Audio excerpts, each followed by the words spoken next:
Hello everybody and welcome to the Scrutiny Committee of the 12th of September 2018. There is no fire alarm drill to happen this afternoon, so if you do hear an alarm, leave by the nearest emergency exit and proceed to your usual designated fire assembly point. Any officers who are present, once their item on the agenda is taking place, can leave and go back to their desk job, and other ones will appear. Instead of, we don't want officers sitting here all day. So I just remind you to use your microphone and request that you turn off your mobile devices. Apologies today. I believe we have apologies from Councillor Purvis and Councillor Coates, with Councillors McCall and Councillor Baird sitting in for them. Thank you very much. Yeah. And are there any other further apologies for today's meeting? Thanks. I'd like to take this opportunity to welcome our new Chief Executive, Karen, to this committee. Karen seems to be doing a round of committees, and we'll try and get this one over in under 3.5 hours for you today, Karen. We have a chance because Councillor Purvis isn't here and Councillor Stewart is. So, are there any declarations of interest for today's agenda? I'd like to declare an interest in item 4 as a member of Culture Perth and Kinross. Thanks.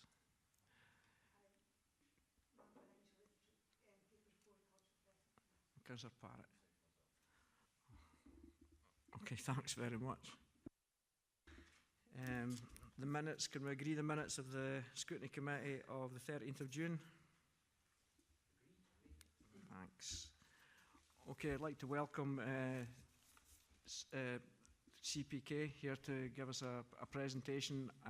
We're going to start with a 2-minute video, I think, and then we'll open up to further presentation. And you can introduce yourselves as just now, if you would like, please. And then as we move on, the members of the committee will maybe have questions further on. So if you wouldn't mind introducing yourselves, please.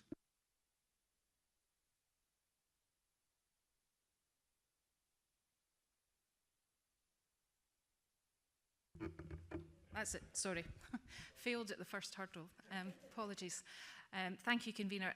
I'm Helen Smout. I'm Chief Executive for Culture Perth and Kinross, and I have with me today 2 colleagues, James Finlay QC, who sits on our board and is Chair of our Strategy and Development Committee, and Morag Kelly, who is our Head of Libraries and Information Services. So thank you very much for the opportunity again to share with you our work and have a discussion about that. We're going to start with a short film. I'm just going to check if I need to press the button for that. That's grand, Helen, thanks. If we could ask you to switch your mic off, or the camera will follow you. Cheers.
So that was just a very brief overview. It's actually a work in progress.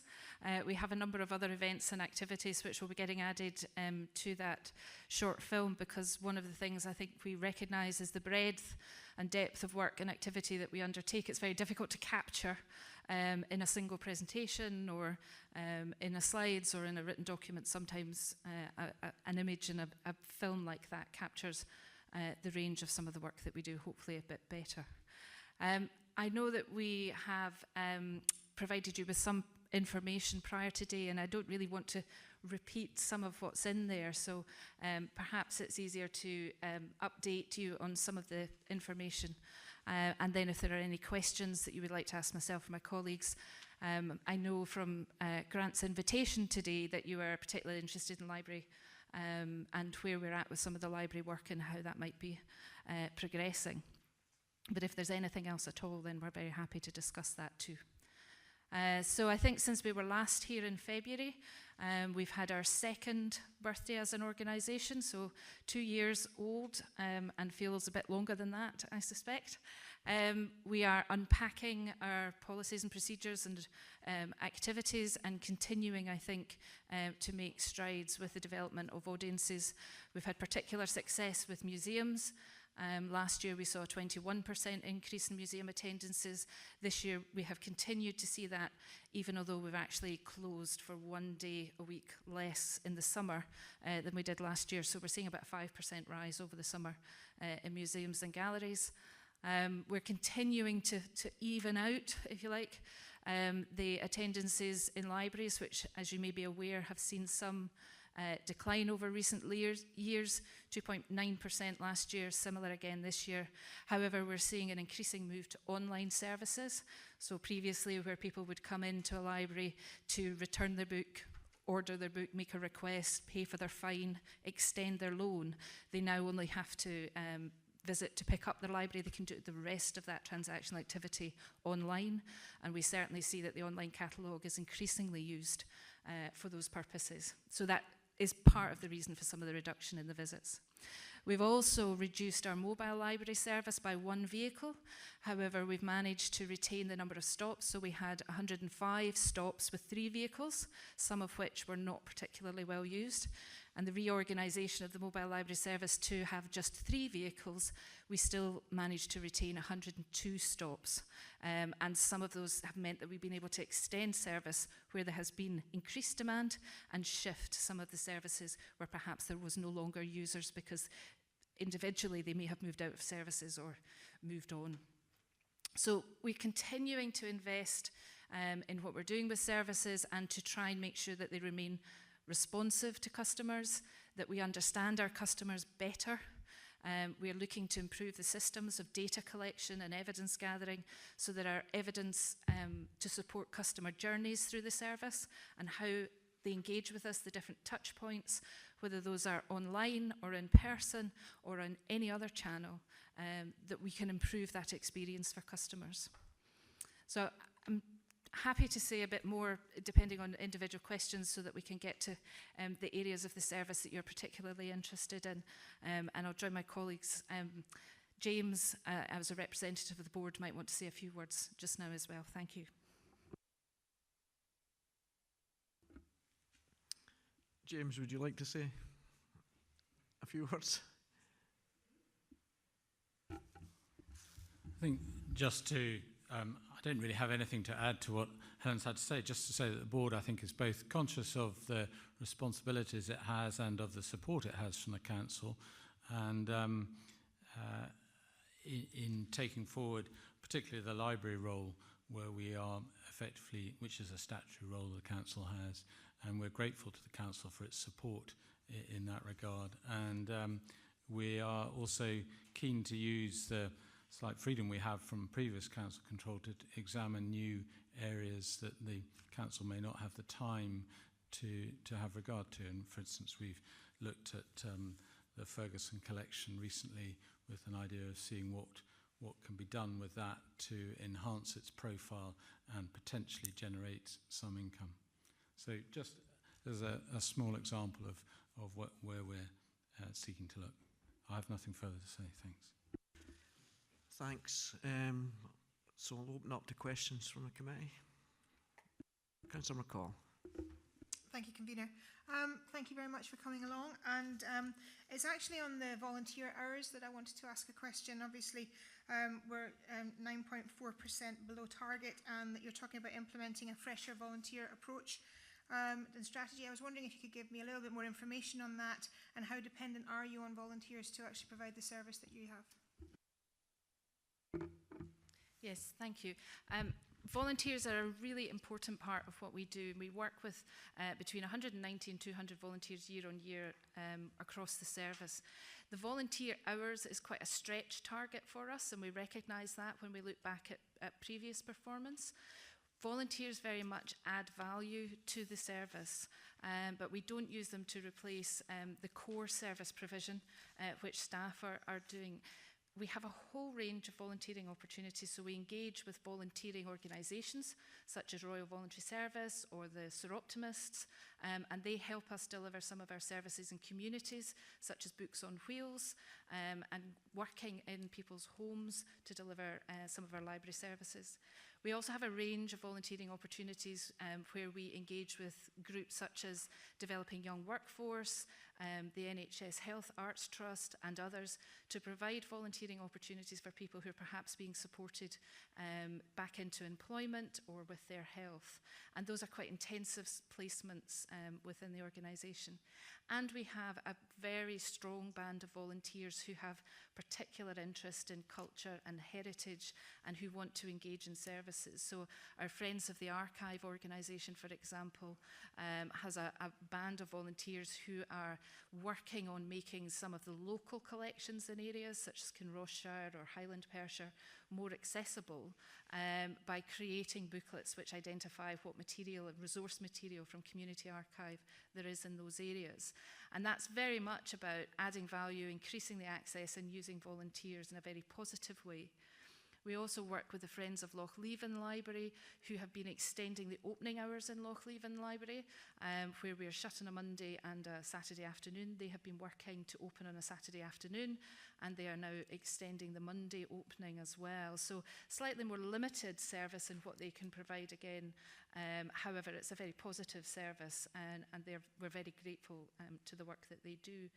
The refreshed strategy going forward is very much about how we make more visible the offer and the range of opportunities that we have for volunteers, how we engage with the community groups who are working, and what sort of pipeline and progression within our volunteering opportunities that we can offer people, so that again we're helping them develop personal skills or perhaps employability skills where that's appropriate.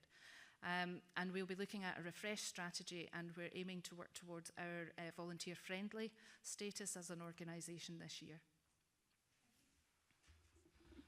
Thanks. I'd like to ask a question myself. I think it's a very hard business to run, but when your avenues for income are quite limited, and I can see the benefit of having volunteers, because obviously that takes your costs down. How do you see it moving forward if your SLA is being gradually decreased while your utility bills and your staff bills and everything else are going up, and you've got no way of increasing your income to any great extent? To me, the only way that the end result of that would have to be merging facilities or co-location of libraries, etc. Or are there other ways that you can leverage in funding from other bodies? Thank you. Yes, I think we all are operating in environments where the economics are a challenge, and that funding is a challenge, and you're quite right. The statutory core elements of our provision are free and are required to remain free, which makes commercialisation of some of that activity quite a challenge. I think where we can, and James mentioned earlier, looking at the Ferguson collection and to see whether there are opportunities for that, and whether there are aspects that we might be able to commercialise the licensing of images and things where we can use the collections to try and generate income. We are currently working on that and have had some outside advice and guidance about how we might take that further forward.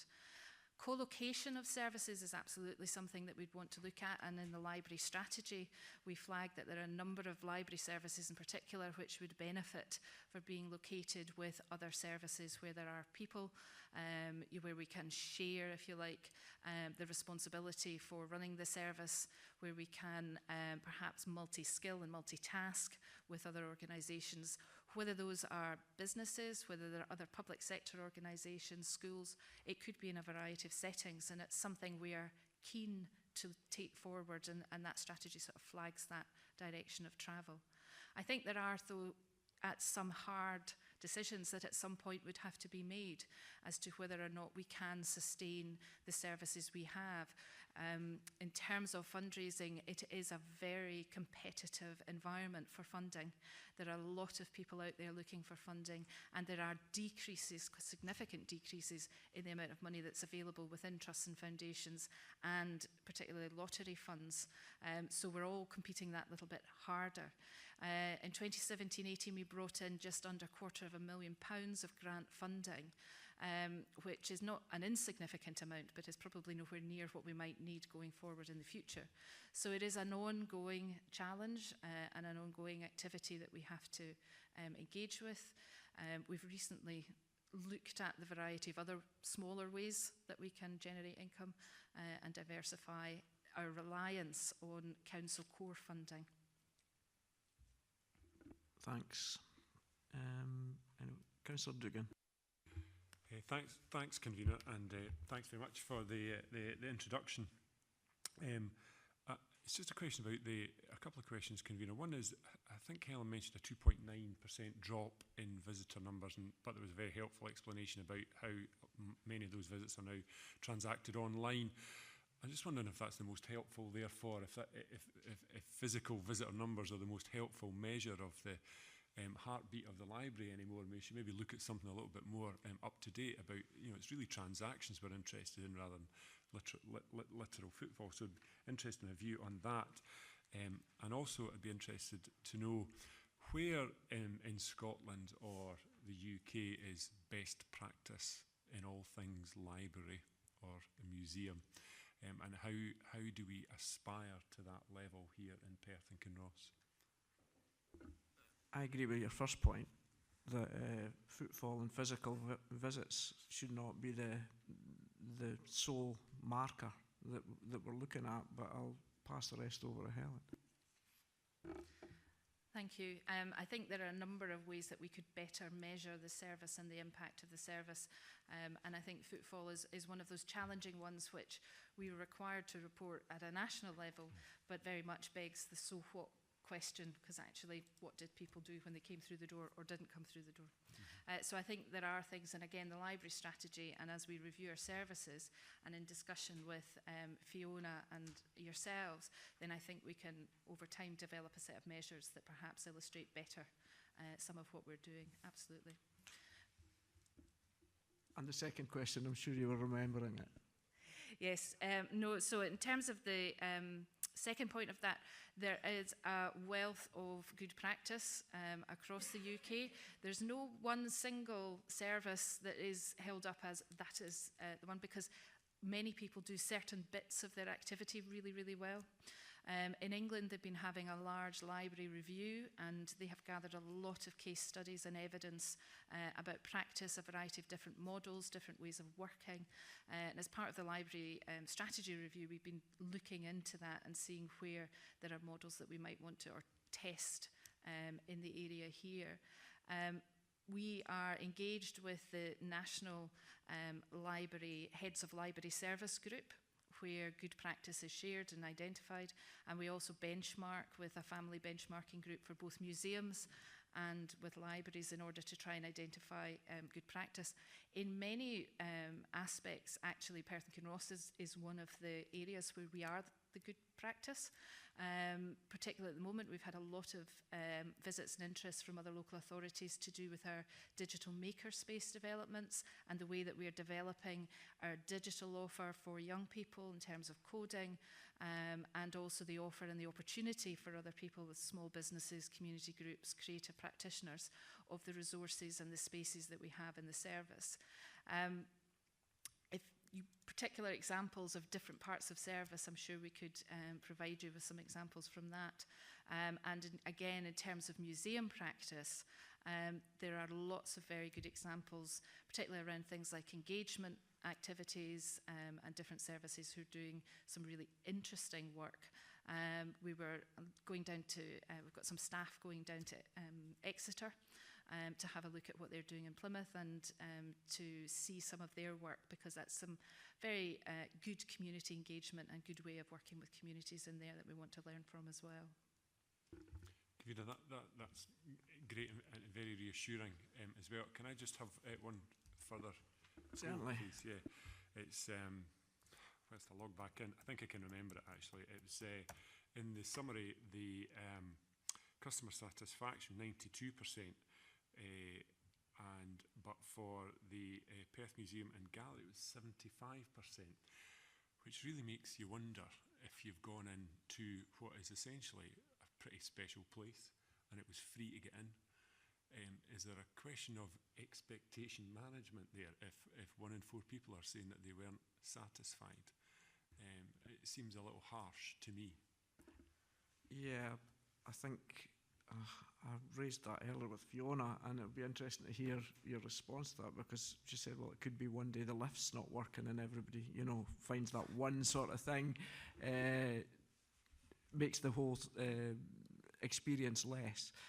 And as I said at the last meeting, I went to the museum and it was going to be a 20-minute visit and ended up about 2.25 hours, and the staff were fantastic and I had no complaints about it at all. I thought it exceeded my expectations.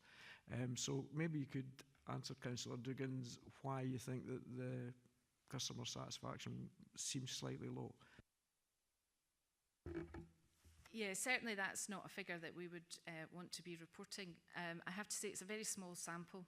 It's quite a challenge in museums and galleries to gather that particular measure, because people are not, they're coming in a self-directed visit quite often. So a lot of the way that we gather that is through, again, self-directed. They fill in an iPad questionnaire in a gallery.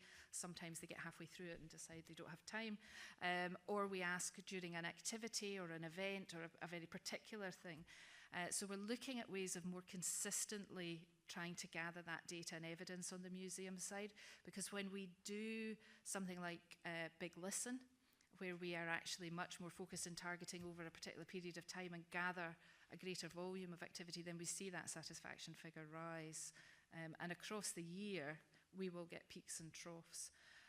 So it is without a doubt a challenge, but again, I think it's perception, and we have to challenge people's perceptions a bit and manage their expectations, as you say, and can do better in that, I would agree. Perhaps I could just add, in response to the first and third question from Councillor Dugan, is that one of the things the board looks at every time we meet is the performance against indicators.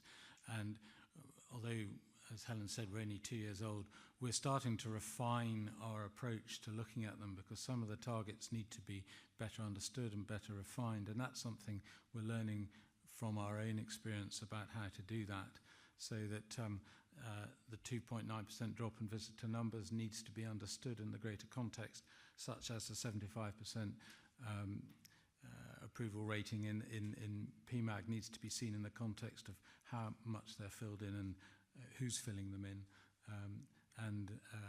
So that's something that as we evolve as an organisation, we'll probably be putting back to the council some suggestions for different targets or more refined targets that will help you give a better ability to judge how we're actually performing. It's just a thought, convener, that the longhand customer surveys are great for how you want to improve and develop your business, but the wee happy face, sad face as you leave the building, you know, that, I bet that would be higher than 75% if you had one of those. Absolutely, and I think that's the kind of thing that we need to build into a redeveloped museum and to the City Hall as well. And we're already thinking about how we'll measure satisfaction and levels of engagement in the City Hall project. Thanks. Councillor McCall, you have a question? Sorry, Councillor Dean getting ahead of me. Okay. So we'll go Councillor McEwen and then Councillor Stewart. Thank you, Convener. Being a rural councillor, I obviously looked at the sort of IT and digital way in which people can interact with our libraries, etc. Because I have a rural ward that goes right up to Glenshee Ski Resort. And looking at this, I noticed that there's a new digital maker space that was done at the Bell Library, and that's been rolled out. What I'd like to know is what the criteria for rolling that out to community campuses in Perth Kinross and Bradalbin. Being biased, why is Blairgowrie not included in that, with it being the biggest area outside of that? Is it to do with infrastructure? I'd just like to know the reason why the rollout plan seems to be going in that direction. I will ask Helen. Thankfully, I can reassure you Blairgowrie is on the list, but unfortunately we're yet to identify a location which has a large enough space. We're looking at the community hub and in discussions with them and a couple of other venues. The community campuses, the digital makerspace, the equipment requires particular space allocation, which we can do quite easily in the larger secondary campuses, which make them a good choice for that. And Blairgowrie will be included in that rollout. We certainly have plans to do it, but we just have to pin down the exact location that will work best for us and will be accessible for customers and users. This is going to read quite quickly, easily into my second question, which focuses around the library in Blairgowrie and the fact that we've used it for a pop-up museum and we've used it for a Leslie Street Arts Trail, in which all the businesses on Leslie Street took local art and displayed it. And they are the two busiest occasions I've seen the Blairgowrie Library in, and it seems to be that infrastructure for that merging together, because the town is looking for somewhere to have a museum. There's been a museum up in Ailith, which have some of our artefacts, but there's a whole history and a whole tourist trail planned in Blairgowrie, but there seems to be trying to put these things together doesn't seem possible. So what are your thoughts more closely on that? Because these two things seem to be linked. That the new things that would suit our businesses and local development and the growth biz structure that we have up in that area aren't suitable because we don't have a brand new high school which is a campus, and we can't do a historic selection either in joining a museum and a library because again we don't have the facilities. But yeah, I'll repeat, Blairgowrie is the largest town outside of Perth and Kinross, and we don't have these things. So can you go into any more detail, right, where you say you're looking for somewhere to have it? What I would say is it's early days, and if there's a location out there you're aware of, we'd be happy to have a look at it. We are having conversations with colleagues in property services within the council who I know are doing a sort of review of estates to see whether or not there are opportunities in Blairgowrie. Again, that's early days. I think we recognise the limitations of the space that the library is in at the moment. That location is not alone in having some of those challenges.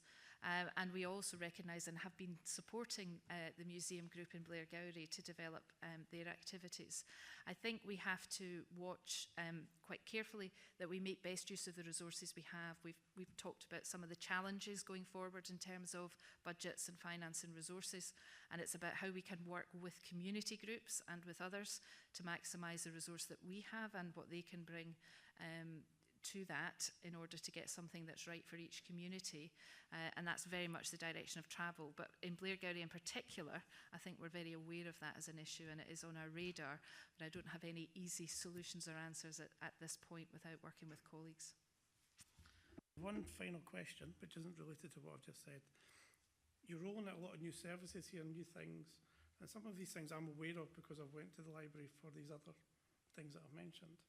So how are you making the public aware of the new services and the new developments that you have to make them aware of how they can engage in the new services and the new things that you're providing within your spaces? Thank you. So marketing, communication, promotion is an ongoing challenge, I think, for everybody. We think we've cracked it and somebody will say, well, I didn't know that existed. So we are continuing to use all of the available channels to us. We are and have a marketing strategy as an organisation. We've invested in marketing and communications within the organisation to help us tell our story better, to reach customers and to reach people who are not using us. So Makerspace is a really good example. More than a third of people using Makerspace never used the library previously. So they're now coming in and also making use of library resources. So reaching people through the channels and the different ways they engage with other things, not necessarily just through our own channels, is very important too. So we do engage with other partners to share information and promote what we're doing. We make very good use of our own social media. The council is very supportive in helping share information about what we're doing. And we also work with some of the other sort of key organisations to share where we can. We'll never crack it 100%, and I think that we're always live to new opportunities and new possibilities, one of which includes how we make best use of the nice advertising space on the side of our mobile libraries when they're out and about as well, and how we can use some of those channels to tell the story and let people know what's going on. The convener would be pleased you're not aiming for 100%.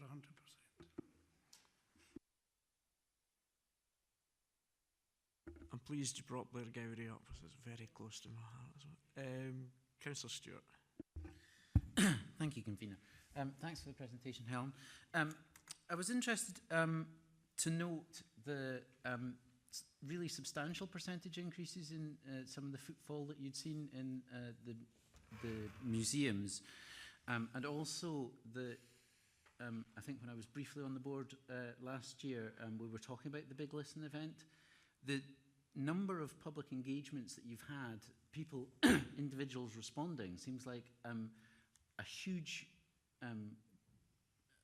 number of individuals actually taking part in that public engagement exercise. So it was really more of a comment to commend you on that. Specifically, though, I wanted to ask about the maybe you can sort of reflect on that. But specifically, I wanted to ask about the library strategy and how that will play out, and if you could identify for us where there might be specific challenges with low usage of libraries and where those co-locations of library services might be. And then I've got another question after that. Firstly, thank you for the acknowledgement of Big Listen. That is something which, again, each time we've done that, we've thought hard about how we will do that. We've changed it in order to keep that level of engagement. And I think there's quite a lot of very useful information and very useful data of that point in time.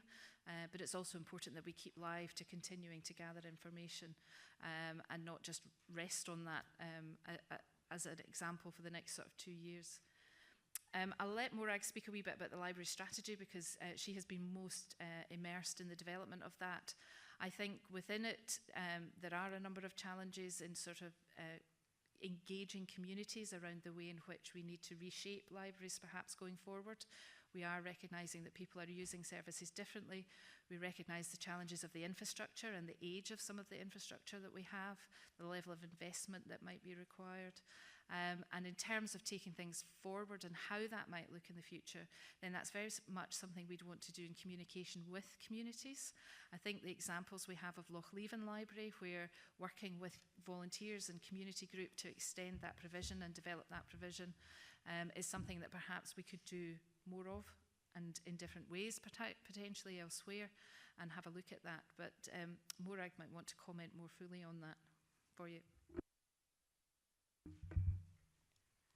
When we had a look at thinking about library strategy, one of the starting point was really, if we were starting a library service from complete scratch now in Perth and Kinross, what would that look like? Because there's no question that populations have grown, populations have changed, the way people use services has changed. And when you look at some of the venues, we've talked already about co-location, and co-location is going to be one of the things that will come through strongly through the strategy, and that there are smarter ways of delivering services when you work with, perhaps it might be NHS Tayside, it might be in a medical centre, it might be in a school, it might be in a whole range of different places. So that was one of the things we looked at. But also looking at it's a great structure. We have venues out across the whole of Perth and Kinross, but some of them are very small. Their opening hours are quite restricted, and we know from the feedback from the Big Listen that communities and individuals want to be able to use our services when it suits them. They're looking for 24/7, but clearly 24/7 isn't something that we can offer as a service. So again, looking at best practice around the UK, one of the things that we very much want to explore as part of the strategy is the concept of open libraries, which does require a fair amount of infrastructure, but that would allow customers to come along with a library card and their PIN number and access buildings at a time that suited them. That has tremendous implication for people who are maybe working from home. It might allow local primary schools to go into a library at a time that suited them. There's a whole raft of possibilities. It might just be a space for people to have an interview. So that does require a fair amount of infrastructure, which is where we look at I suppose a big transformation project for that, and we'd have to look at the funding for that. But that's the ambition, is to make where there are venues, make them work smarter and much harder, and be much more, they are community spaces. They don't belong to the library service, they belong to local communities. Thank you. And my next question was going to be it was mentioned, I think, somewhere in one of the papers you provided us for, and it flashed up on screen.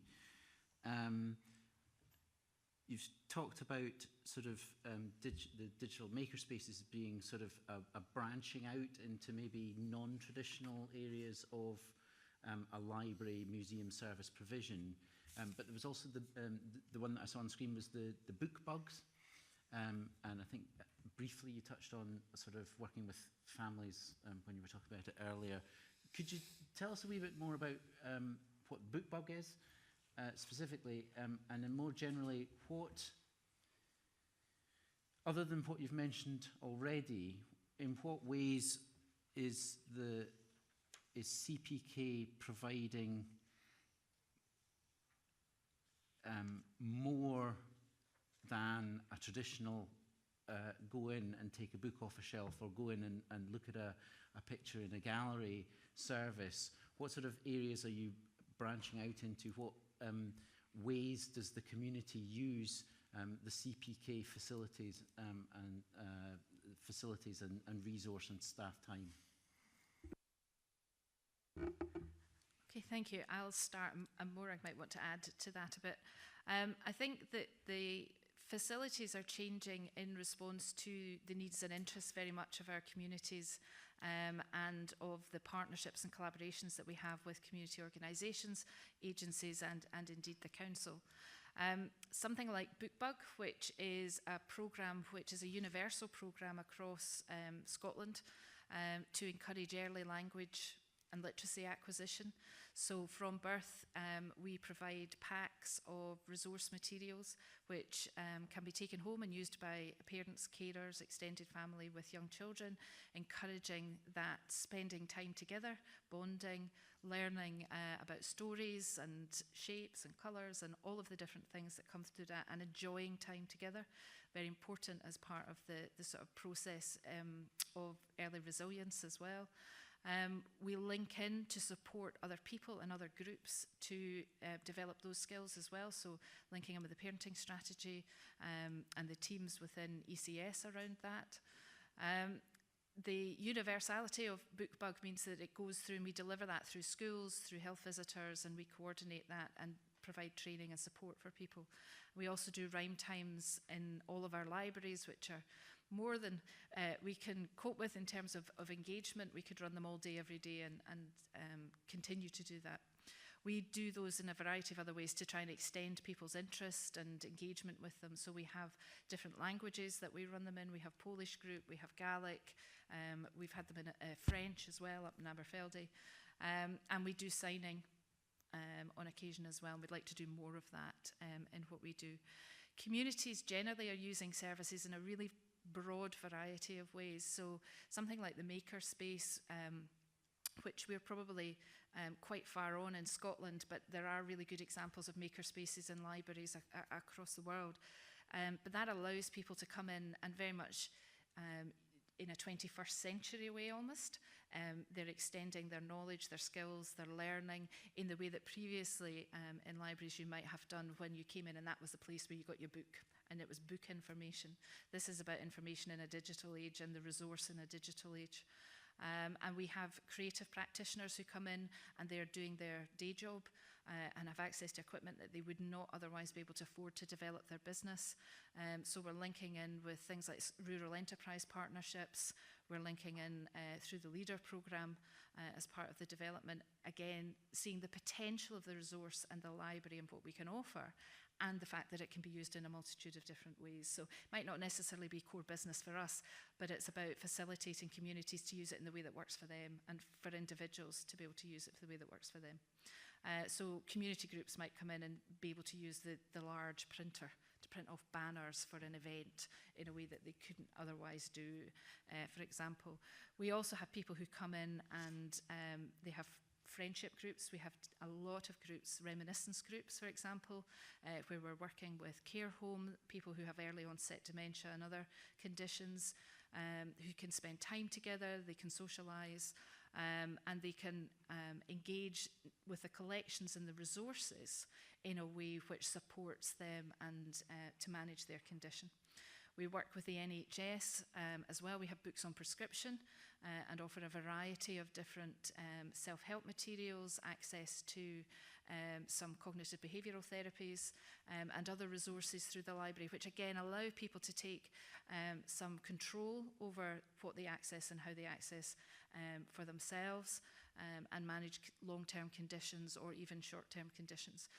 So there's a huge variety, and similarly in museums we've been doing quite a lot of work with some of the smaller groups, particularly around mental health, but also young people. We've been working with the Fun Young individual group of care experienced young people, doing quite a lot of work with that group, encouraging them to take up opportunities for work placements and volunteering, but also listening to what they want to see in our collections. And we have a display, or it's just coming to an end now, but we had a display of material which they wanted to promote about what they do.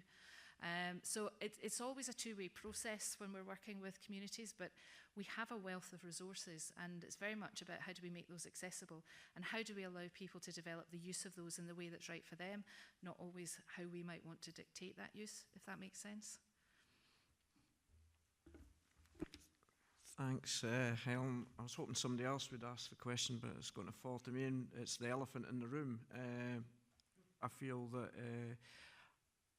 all these projects that you're talking about and moving forward are obviously taking a lot of your officer time, but in the background there is the review of the way that the alloys are going to be, the makeup of them. And I was wondering how that's affecting you with this going on in the background, how much officers' time's taken up in these discussions instead of driving forward your business as it is.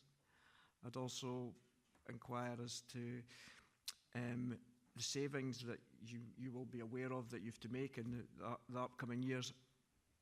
Is there any way, or how far down the line are you in of achieving these savings, or finding ways of achieving these savings, and being able to keep yourself as the ALIO as it is without a merging of the ALIOs? Would you manage to achieve these savings?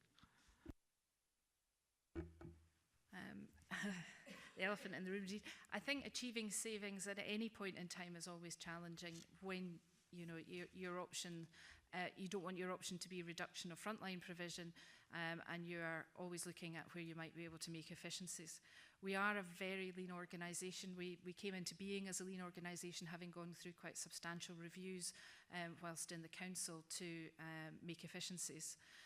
We have this year taken further savings from within the service, and the reduction of 4 mobiles to 3 was part of the way in which we managed that and try to mitigate the impact again on services. It does take a considerable amount of time and energy away from some of the development activity. James may want to say something from a board's perspective around the review of trusts. Again, that is something that we've been involved in. We've been sitting with the project team. We've had meetings and workshops with Fiona and others as a board and a management team.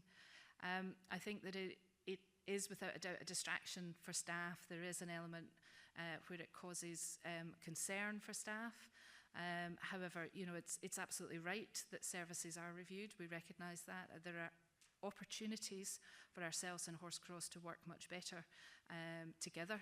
Now that they've got the theatre open and they have a little bit more headspace, if you like, around looking at that, we are in discussions about joint programming, joint marketing, where we might be able to deliver bits of service for each other as a way of being more efficient. And that will be an ongoing process and one that we're really pleased to take forward. But without a doubt, it does place some restrictions, because if we don't know what our sort of governance structure, our constitution is going to look like, then it does prevent us from thinking somewhat long term when we're making funding applications or things at this point, because we just don't know the outcome of the review yet.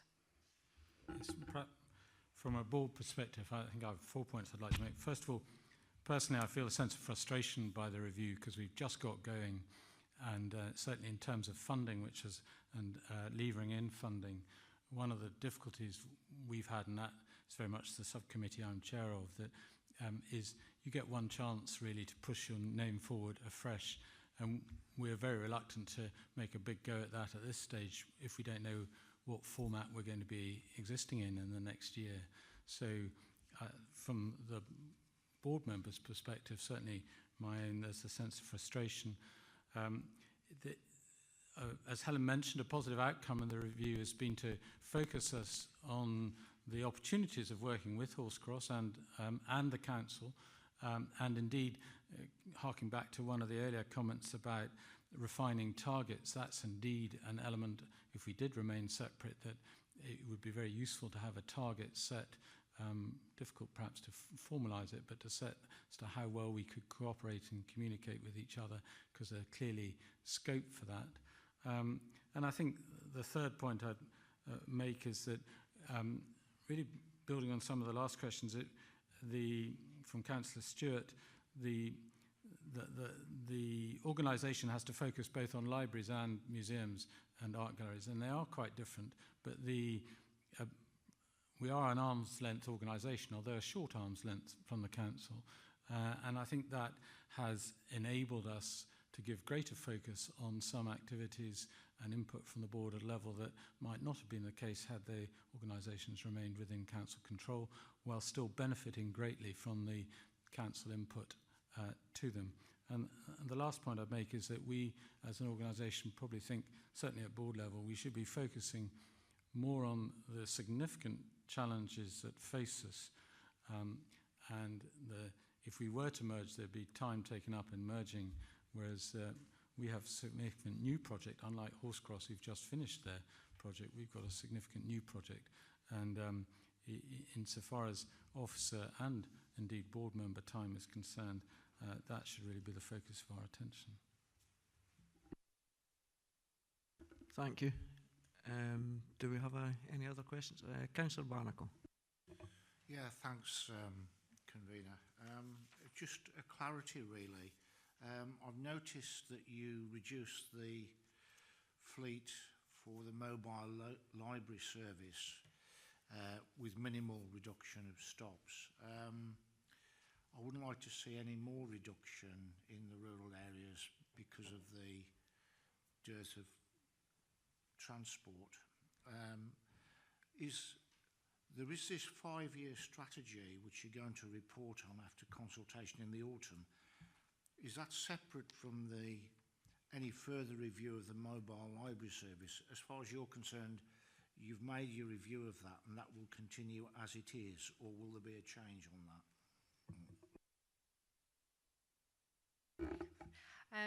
Thank you. The mobile service is, without a doubt, very important to people who are in rural communities, particularly those who are unable to access transport or who have difficulties in moving far from their home.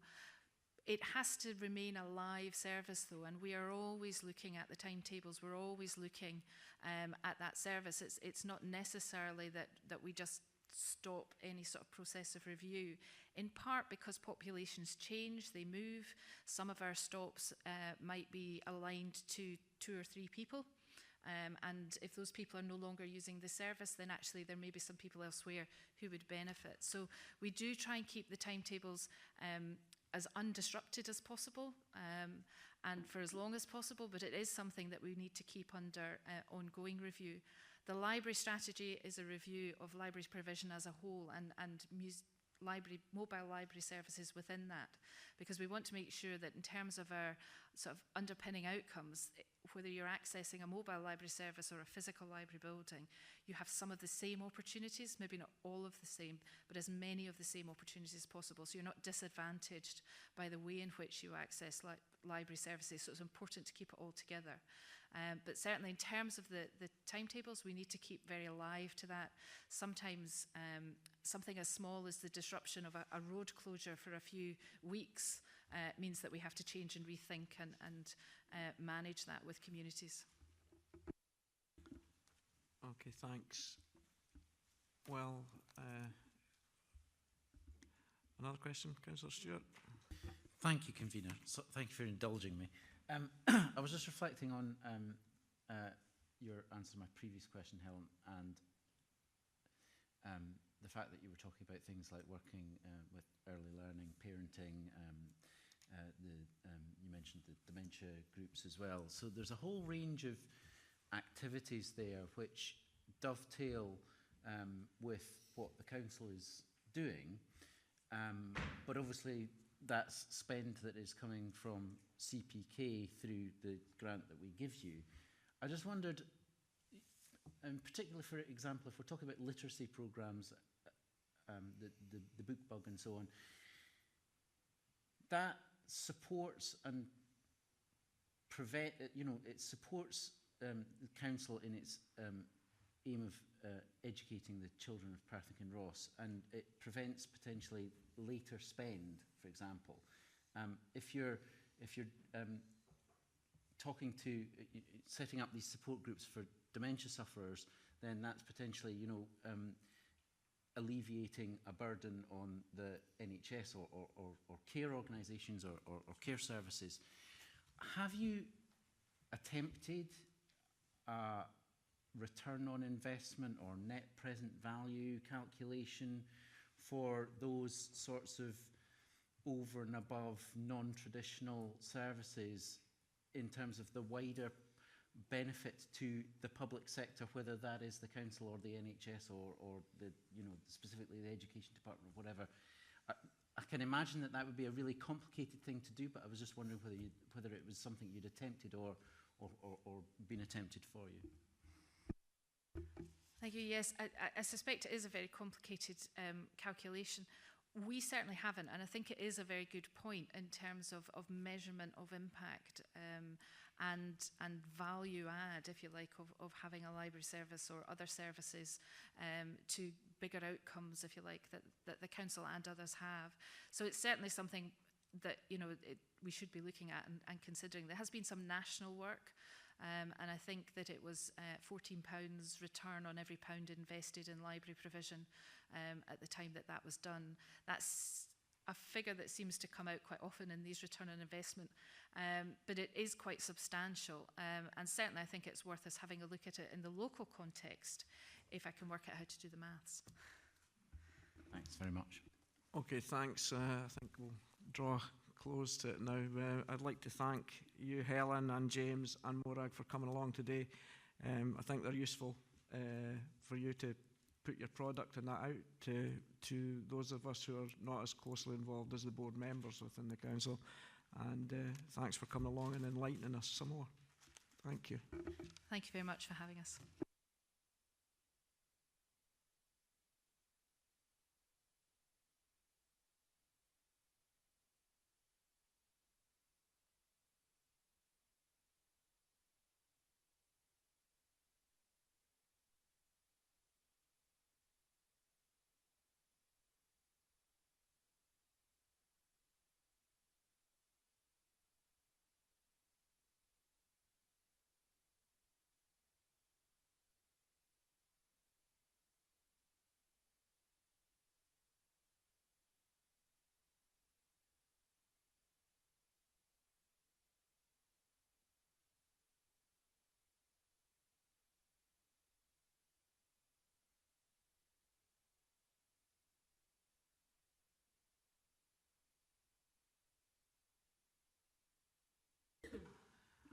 Thanks. And while the officers are getting ready, we'll move on to paper 5, which is, it used to be called the BMIP for Education and Children's Service. It's now the Education and Children's Service Improvement Plan. It's just a summary of the key priorities for the Education and Children's Services for the year ahead, and we'll ask Sheena if she would like to introduce this report, which has already been the Lifelong Learning Committee on the 22nd of August. Thank you very much, Convener. By way of introduction, which I'll keep very brief, just to say that I think that this report sets out the scale and diversity and complexity of education and children's services in its many different component parts. And for the first time in recent years, the plan for education and children's services also includes criminal justice activity, following on from a recent restructure, which means that the criminal justice team now sit back within education and children's services. And I'm delighted that Nicola Rogerson is here today, along with Linda Richards, so that if there are any questions, particularly in relation to the criminal justice aspect of the plan, then either Nicola or myself can answer those. Thank you. Thanks, Sheena. So we'll open up to any questions.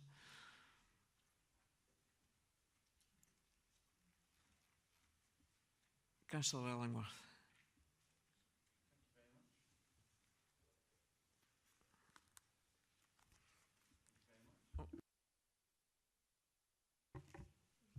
Well, thank you. Page 41 out of 134, you talk about using ACORN geodemographics to identify areas for spending in pupil equity funding.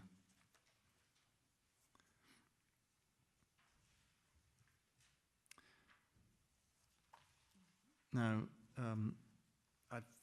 my view is we get lots of information that shows Perth Kinross in a really good light compared to Angus, particularly in Angus and Dundee, with regards to educational attainment, particularly in secondary and primary.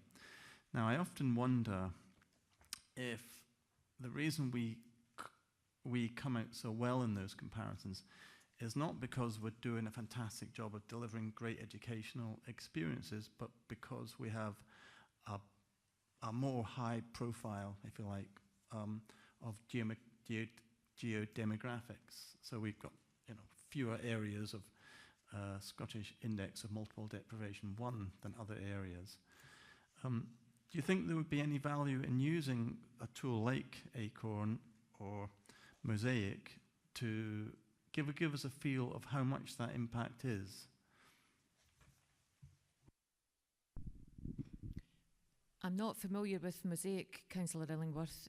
We have been using ACORN for quite some time. Paul Davison, who heads up our performance and research team, introduced that, and that has certainly helped focus all head teachers and teachers' minds in terms of being able to drill down into particular demographics within their school and understand where, in fact, the value added is being made by teachers in our schools. I'm confident that our attainment results, not just in terms of SQA or curriculum for excellence levels, but in the whole broader achievement, do reflect, in fact, in the main, good quality learning and teaching. And so I would be disappointed if today the committee thought that the only reason that our results are as they are is because of the demographic spread across Perth and Kinross. There is indeed added value for children coming to school, and teachers do make a difference. I can provide evidence in relation to that that doesn't involve necessarily using something like ACORN or a more blunt instrument such as something like free school meal entitlement. But one of the things that we are very pleased to report is that as the bar has been raised nationally in relation to external evaluations of education generally by Education Scotland, we have had recent feedback from our area lead officer that Perth and Kinross has in fact bucked the trend. And so what we have seen is in a number of other local authority areas beyond just those in Tayside, either a flattening of performance or a decrease in performance that's been quite measurable, we have bucked the trend. And up until this point, our results in terms of that external scrutiny have in fact continued to improve. Great, thank you for that. Any other questions? As I've said, this has been a committee before, so I can understand why there's no other questions. So are there any comments on the report? Thanks, Convener. Just thank you, Stephen, for the update. I'm really confident that Councillor Illingworth, I get the question he was asking, and I'm sure he wasn't trying to play down the hard work of all our teachers. I'm certain he wasn't trying to do that.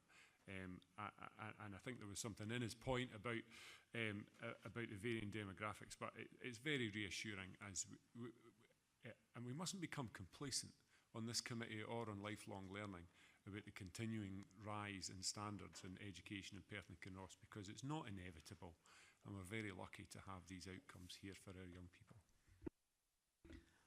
Thanks for that. I think these comments will be echoed by everybody else on this committee. Sheena, would you like to add something? I'm just mindful if, in fact, given the amount of information that is in a report such as this, whether, and this is an offer, I suppose, to committee, that this is perhaps not always the best way to get in and amongst some of the detail, and whether we as a service might offer another approach that might be a thematic approach in some areas, or we could look at by sector or by service within education and children's services, or indeed by attainment, as we do when we come to other particular committees. But whether, you know, these reports will continue to come here, absolutely, and yes, happy to take any questions, and we should be questioned and challenged. And I would just want to provide committee assurance that we're not complacent, and that, you know, we are striving to do the best we can, but we recognise there will be variations in that.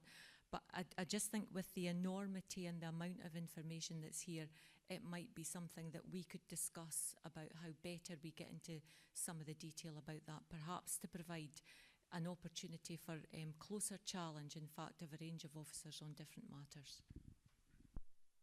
Thanks for that offer, and we will look into that moving forward. You know, I think that's a good suggestion.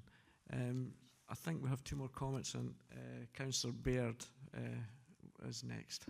Thank you, Convener. I just wanted to make a comment about the Perth and Kinross Youth Voice and the two young members that have joined the Lifelong Learning Committee from the Scottish Youth Parliament. I think they've made a valued contribution, and it's quite refreshing to have the young voices on the committee, and they're not frightened to voice their opinions. So it just proves that the committee is listening to what the young people in the area say. So, thanks.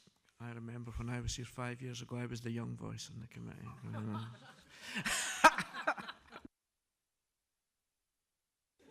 You were the future ones. Councillor McEwen. Oh, I'm glad I wasn't drinking water when you said that. Just to follow on what Sheena has actually said, you know, at Lifelong Learning, I asked about the PEF money and how it would be used and how it would be spent, and was informed then that an actual specific report will be done about the spending of the PEF money and outcomes. And I'm assuming that that will eventually come to this committee for us to look at as well. So I think that's an example of sort of a more drilled down report that we can then actually scrutinise use of money and outcomes for the council and for the pupils. Thanks. I think that was the sort of idea that Sheena was given there, so thanks for that. Oh, sorry, Councillor Stewart, that's twice you've done. Sorry. Would it be okay if I went back and asked a question, Convener? No. Too late. Okay. No, I'll let you. I will overrule them. It was just, I was aware that you were, I think, at the Tayside Improvement Collaborative yesterday. I wondered if you could give us an, it's not so much a question on the what's before us, but just an update on the work of the Improvement Collaborative, because it is mentioned in the improvement plan. You're quite right, Councillor Stewart, in that there was a meeting yesterday that had been arranged for the leaders, the conveners and the chief executives, chief social work officers and directors from Angus, Dundee, Perth and Kinross, and that meeting took place yesterday afternoon through in Dundee. And at that meeting we did provide an update in terms of progress in relation to the joint integrated children's services plan, and also progress with a range of other activities that are underway under the auspices of the Tayside Regional Improvement Collaborative. In terms of summarising that today, I recognise that brevity, thy name is not always Sheena Devlin. And what I might suggest is that I provide the slides that were produced for yesterday's presentation and share around the committee. What that does is give high-level messages in relation to each of the 5 priority groups, where you can see demonstrable progress being made, for example, in the number of 2-year-olds accessing their early learning and childcare place, and right through to the work that we're doing at the other end of the spectrum around vulnerable children and young people. So it's probably better that I share that. If that's okay, I'm happy to do that following on. I just would also want to provide, thank you for asking that question, because it's then given me an opportunity to have the microphone again, which I might not otherwise have had. And to come back to Councillor Illingworth, because a point that I should have also raised, Councillor Illingworth, in relation to making comparisons about attainment, is that across Scotland there is quite a sophisticated benchmarking tool called Insight, which allows schools to be benchmarked against those schools across Scotland, so not even necessarily within Perth and Kinross or our neighbouring authorities, who are most similar in terms of things like demographic, entitlement to free meals. And actually that's where we should really continue to focus our attention, is how well are we performing in comparison to those who are most like us, and not just seeking to look at the headline figures, for example, across the Tayside Regional Improvement Collaborative. Well, thank you for that. Okay. Thank you as well, Sheena. I think it would be very useful if we had sight of those slides. I'm conscious that the Improvement Collaborative is a new-ish and developing organisation, but I think it would be useful for the Scrutiny Committee to be able to look at the outcomes and improvement being achieved through that work and be able to challenge it and ask questions. But looking at the slides in the first instance would be great. Thanks. Thanks for that. Thanks for the offer, Sheila. Okay, can we note the report?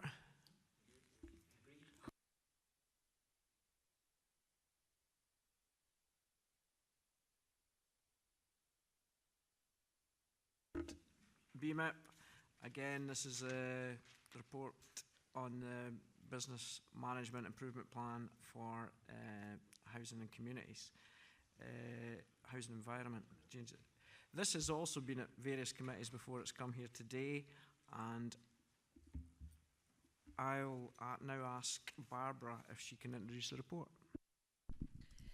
Thank you, convener. And there's nothing quite like starting, sort of my introduction with an apology, because I believe that, what was circulated as part of the agenda pack was an earlier draft. Sort of it's not quite the version that went, sort of to both housing and communities and environment and infrastructure. And we picked that up with, sort of committee services earlier on this morning. However, I am really pleased, sort of to introduce the first business management improvement plan for the new housing and environment service. And the BMIP is a result of a number of sessions held with the service managers and team leaders across the new service, and these have proved to be an excellent way of bringing the service together. The high level of input and engagement has led to the development of combined service aims, along with the culture that we wish to create across the whole service, which is outlined within the report. And the 4 service aims combine those of both the previous services and draw the new service together in ways which both former staff groups can readily identify with. We've undertaken a cross-service self-evaluation, and it's from this that the BMIP has actually been formed. We have also taken the corporate and community plans into consideration, and as such, our first BMIP is a very strong representation of the strategic aims and the contribution the service will make to their delivery and the commitments that we are making for the next year, along with the targets we will measure our performance against. Claire and I are happy to take any questions. Thanks, Barbara. And I'll start this off, as I've waited a week to ask this question because I couldn't ask it at the Environment Committee. So I'll be well rehearsed on it. It's on page 63, and it's the target of rent collections 100%. Now, I know that we have to set the target 100% because it would send out a message that we were going to not pursue rents. But I think it is unrealistic, and I was wondering about the effect universal credit will have on, or maybe already having in other areas of Scotland on the ability to collect rent.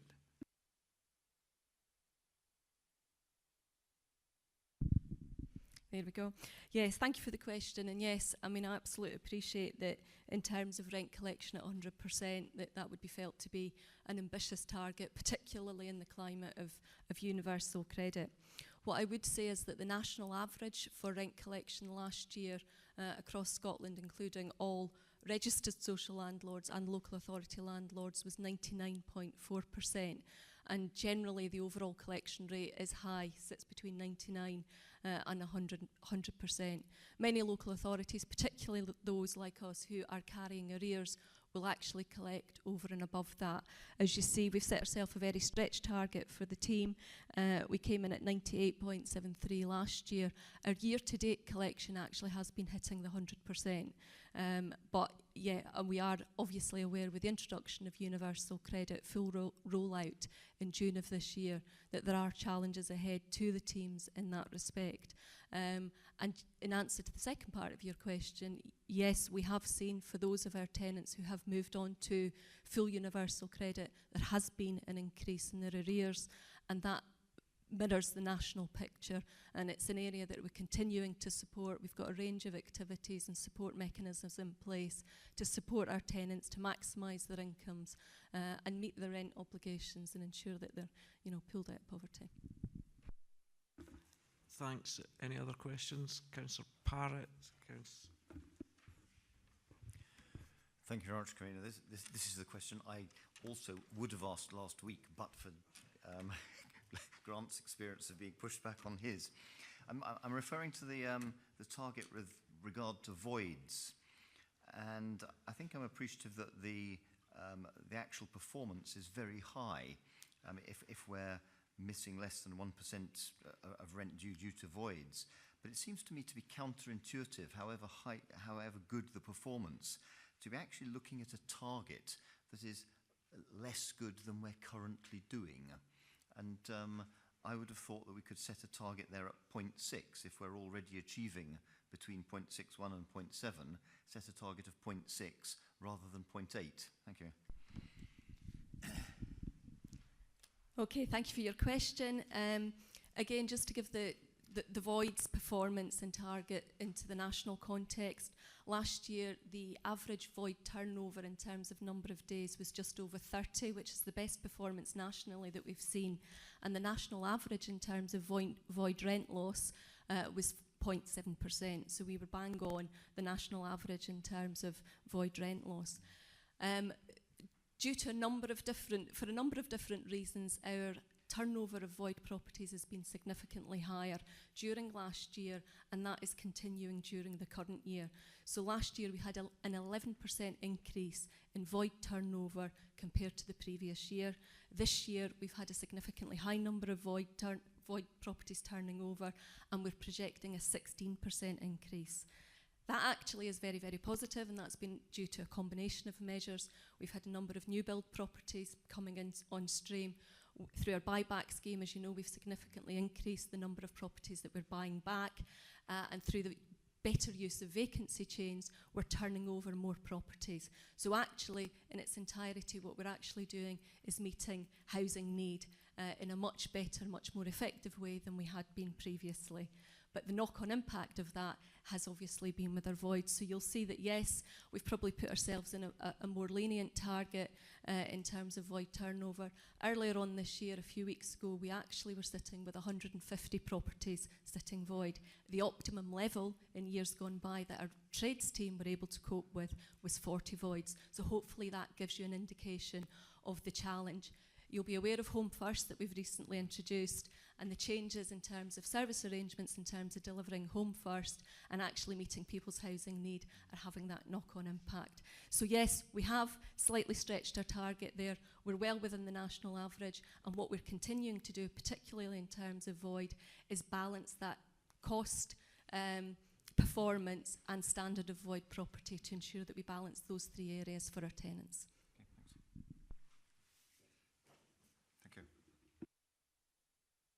Sorry, I have got a list here, and I think Councillor Hearn was next. Thanks very much, Convener. I'm just looking at the target indicators, and a lot of them have a flat line rate moving forward.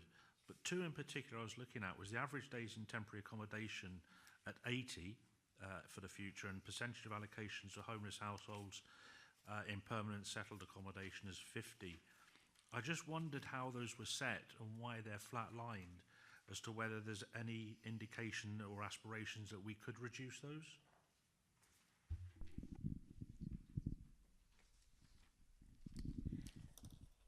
Okay, yeah, again, thank you for your question.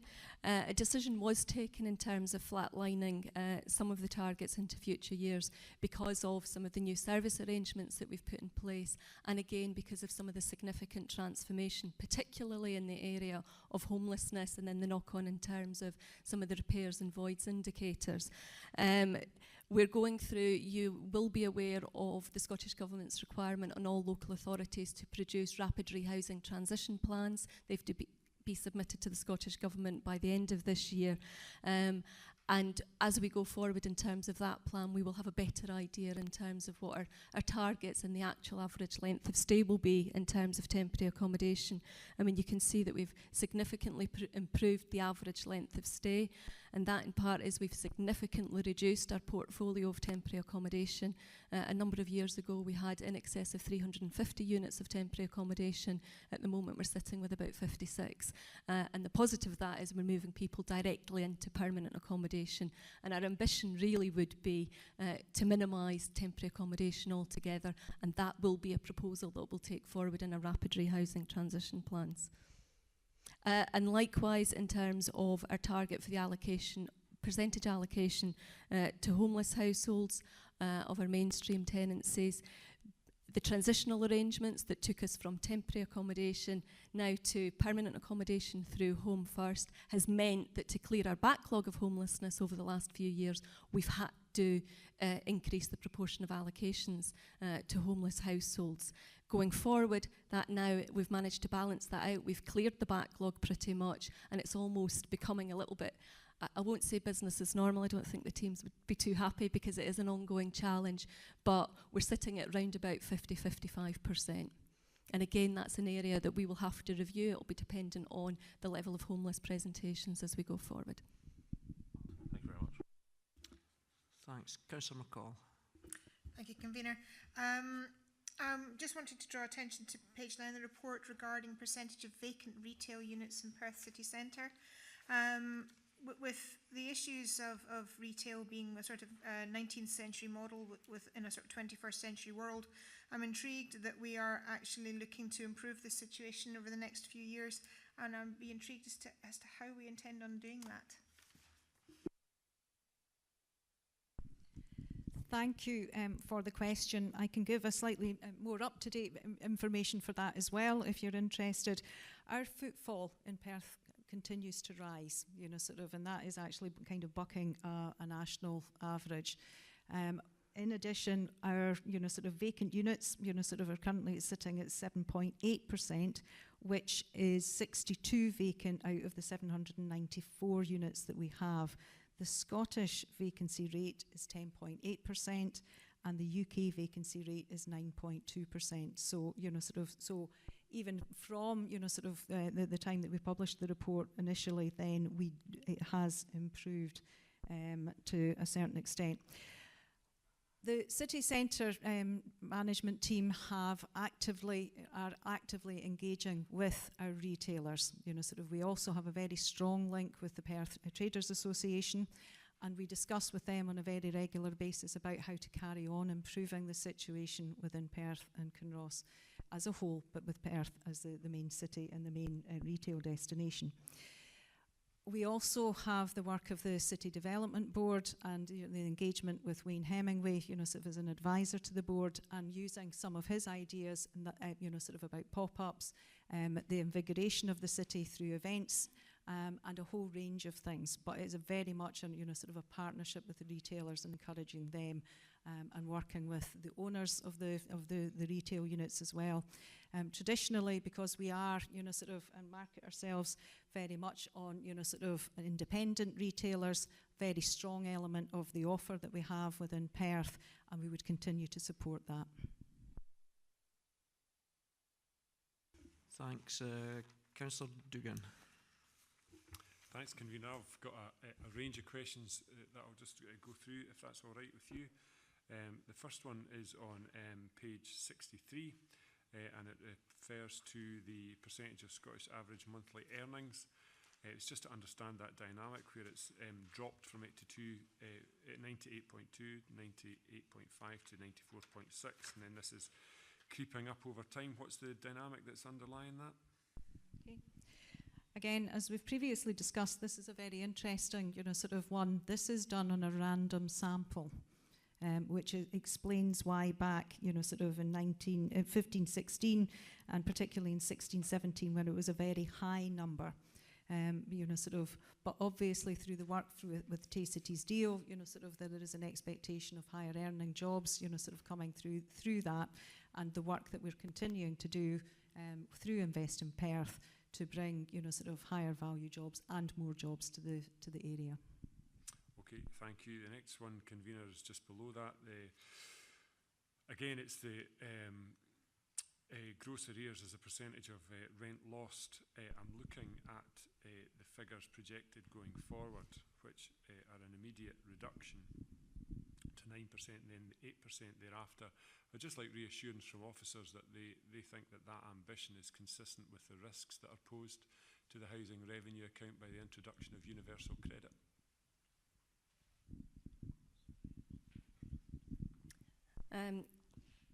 Yes, thank you for your question, Councillor Dugan. As you'll see, our gross arrears for the previous 3 years has been relatively high, and I would say that that has been relatively high in comparison to the national average.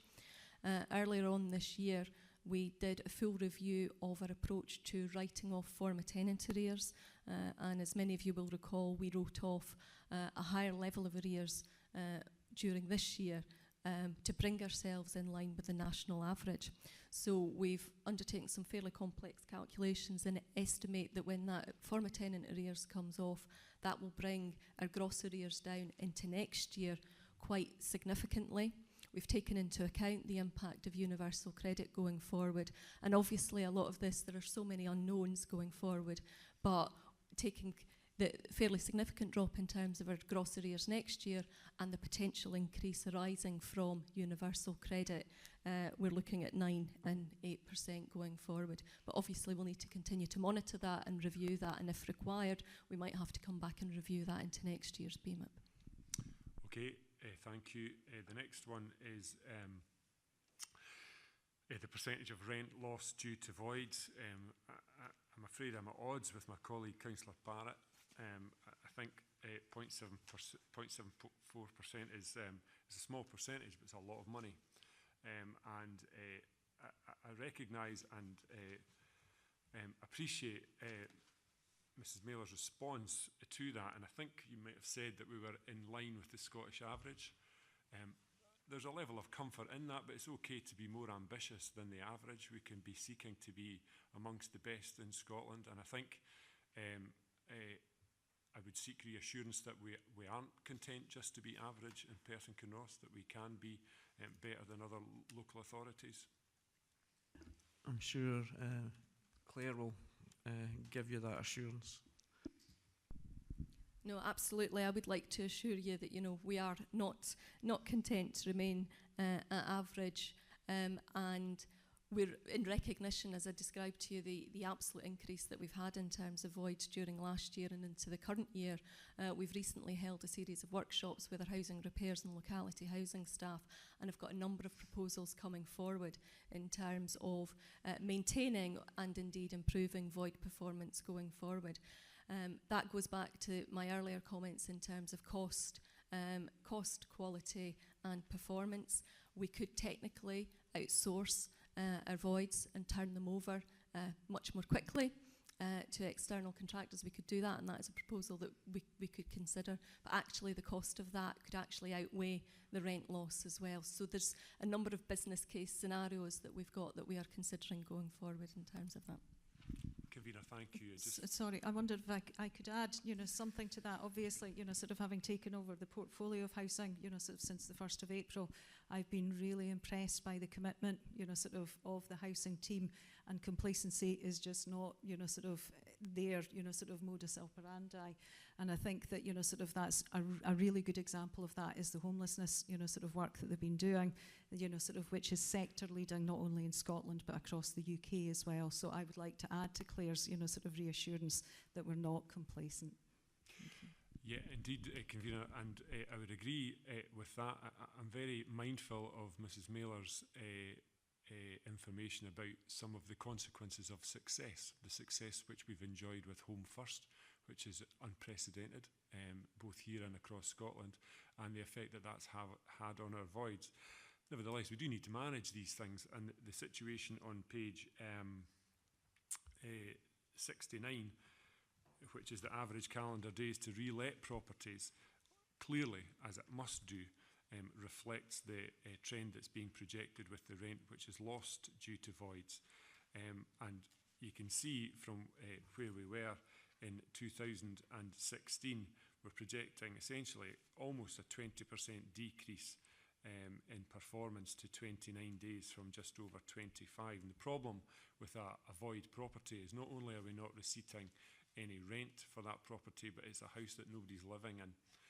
So I think we should listen to Mrs. Mailer when she says that it's a balancing act between cost and benefit. We could spend a lot of money on private contractors to get these properties back into use sooner, but we'd need to know for a fact that that was not profitable before we decided not to do it.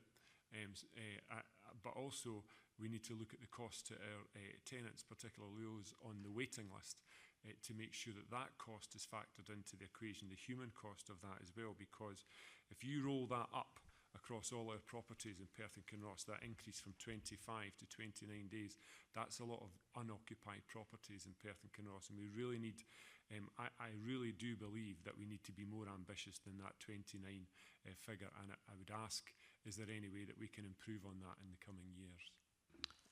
Claire, are there any ways of mitigating the length of time?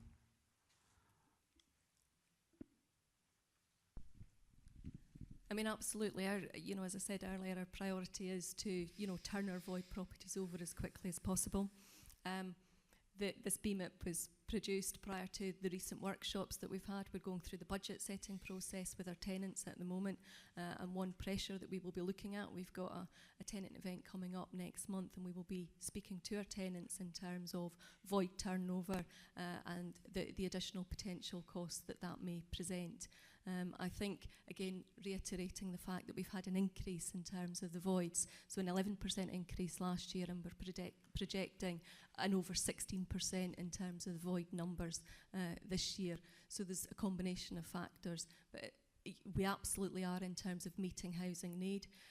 We don't have the homeless backlog that we had before. We've reduced our homeless backlog from over 550 to below 100. We previously, a good number of years ago, had 6,500 housing applicants on our waiting list. We're currently sitting below 3,000. So in terms of our ultimate outcomes as a housing service, we are meeting housing need and moving people out of unsuitable housing or homelessness as quickly as we possibly can into satisfactory housing solutions, and that continues to be our priority. That's very good, Convener. I am assured As Mrs. Miller will know, we did make significant improvements in void turnovers under the previous administration, so it's something that's quite close to my heart. And finally, convener, if that's okay, I know I've been going on a wee bit, is the on page 68, it's the municipal waste collected that's recycled or composted. Again, this just indicates a lack of ambition, or appears to indicate a lack of ambition going forward from this year into the future. It doesn't seem to be stretching target in any way, shape or form. So I'd welcome some qualification of that.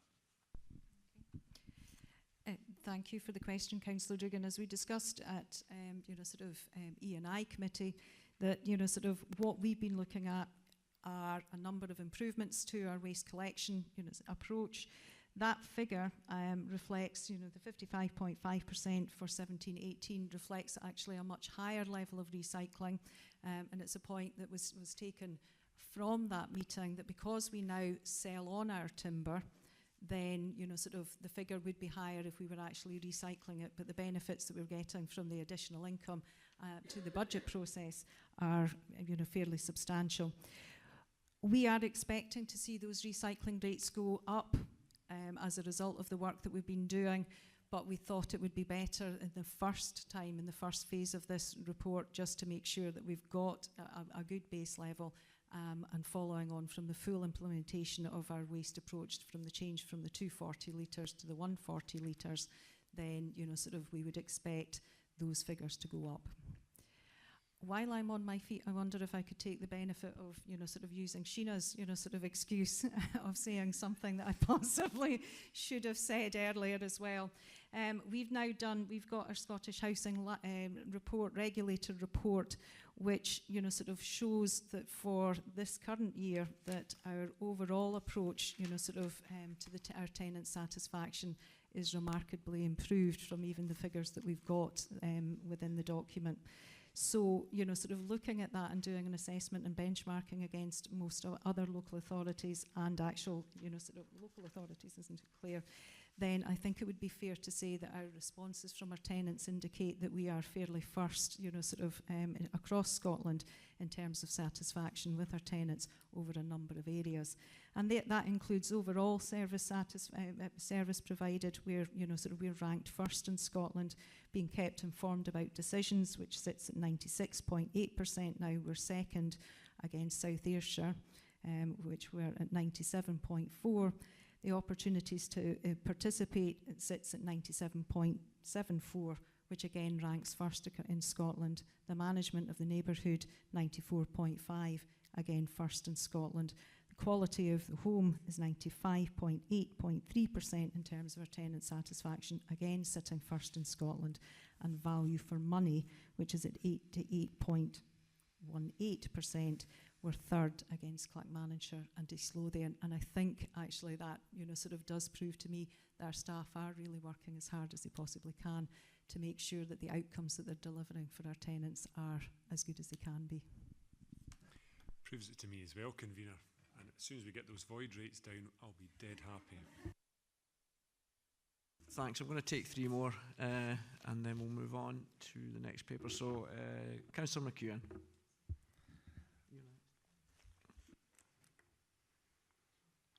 Right, unlike my two colleagues either side of me who are on the Environment Committee, I'm on the Housing Committee.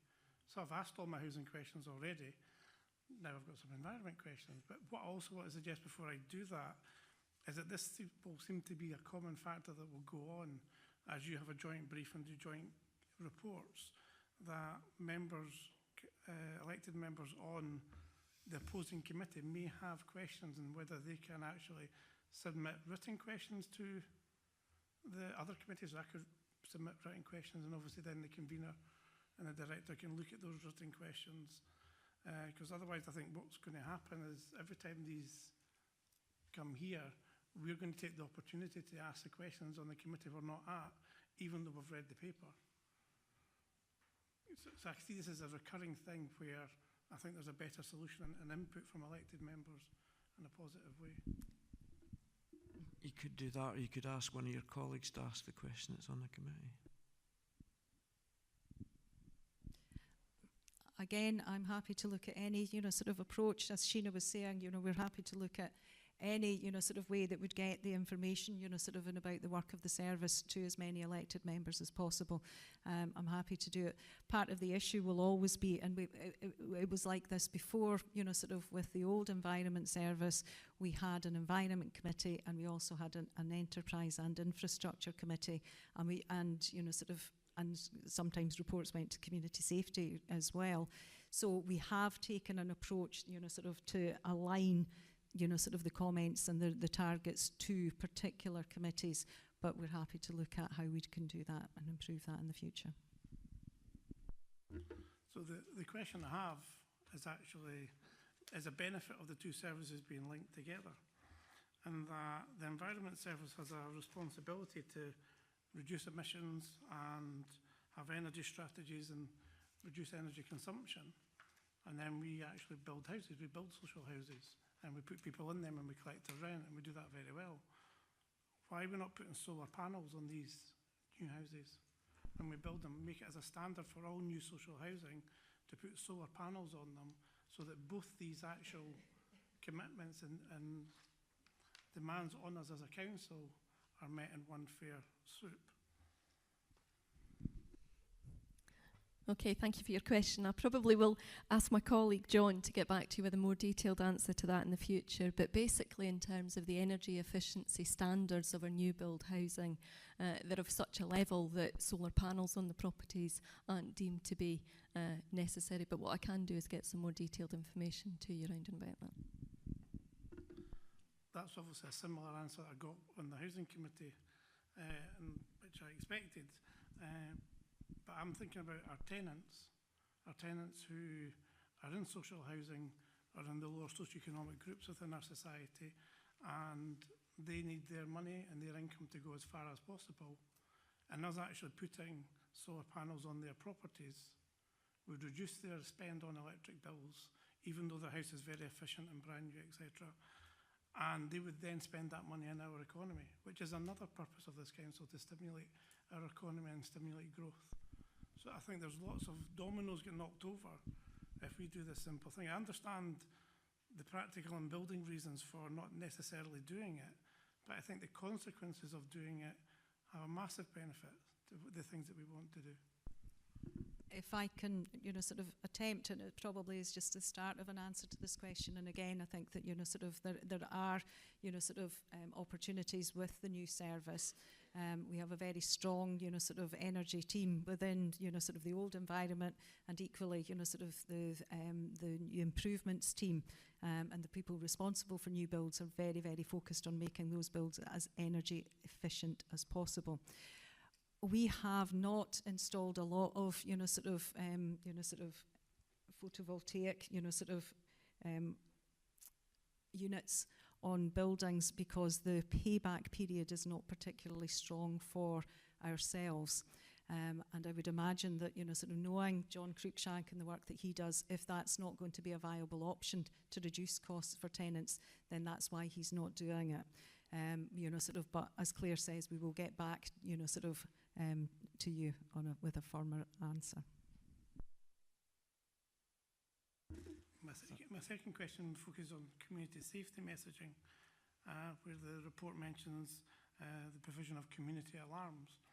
I've actually got a constituent that's contacted me about community alarm. I'm not going into the detail of that, but it seems to be that it costs people to get a community alarm. So what the question, I think reflecting on what this committee is for, is how many community alarms are we installing?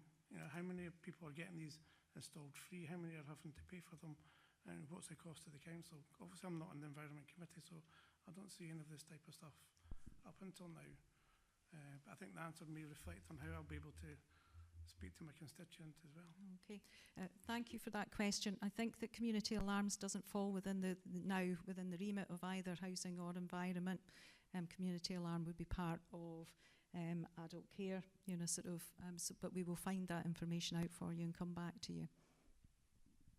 It is mentioned on page 15 of the document, which is why I've been able to bring it up. In terms of community alarms? It says community alarms. It says provide intelligent street light and community safety messaging as well as integrated public spaces and CCTV with community alarms to keep people safe. That's in terms of community safety, not community alarms as such. So community safety, the team is involved in, you know, sort of neighbourhood visits. It's about making sure it's not in terms of what we would consider to be community alarms for tenants or residents who have difficulties, you know, sort of a need to contact, you know, sort of, and be made safe. I think it might help, Barbara, if you could just, whoever is responsible can get the information to Councillor McEwen without going into any more detail here. I think that's all he's asking for, if somebody can do that. And anybody else who's interested can receive it as well. Thanks. Councillor McEwen, is that your? Okay, thanks. Councillor McCall. Thank you, Convener. I have a few questions for housing and communities, mainly around target setting and the relationship between this target that's been set and the current performance. So I can take them one by one, or I can tell you them all together and you can answer them together. One by one's better. Okay then. Okay, well the first one is on page 13 of the handout, and it's currently on page 66 of our CMIS report, and it's the average time in days to complete approved applications for medical adaptations. It's currently sitting at 95.53 days, and I'm assuming they're calendar days rather than working days, and the target is to bring it down to 70. So I'm curious to know what confidence level there is in achieving that target and the basis for it, and also if that target includes the application process itself. Yes, you're absolutely right in terms of it does include the application process. Our overall sort of performance in terms of number of days last year, we've had a number of fairly significant major adaptations over the last couple of years, such as extensions to properties that require a number of planning approvals. So that's contributed to the overall length of time. That having been said, we can't be complacent, and we do feel that we need to set ourselves a stretch target to ensure that we can get these through more quickly. So we have noted that as an area of improvement that we're working towards. The second one is on page 69 of the CMIS pack, and I think it's on page 16 of the handout, and it's relation to percentage of tenants satisfied with the repair service, and it's been fairly static over the past 3 years at 90%, but next year and beyond it's been set as a target of 95%. So again, I'm curious to know what confidence level you have in achieving that and why. Okay, as you'll be aware, I mean, as Barbara's just indicated, overall satisfaction levels across the housing service have increased fairly significantly. We've been undergoing a range of improvements in terms of housing repairs and our housing repairs service delivery in consultation with our tenants, really speaking to them in terms of what kind of improvements they would like. And we've introduced a number of measures in terms of improvements, how we communicate with tenants round and about repairs. So yeah, again, early indications are this year our tenant satisfaction levels in that area have been high. So we feel that 95% is a reasonable target to set. Sorry. The next one is, again, on the same table. It's the overall level of public satisfaction with the way the antisocial behaviour is dealt with. And that's going from 41% to 75%.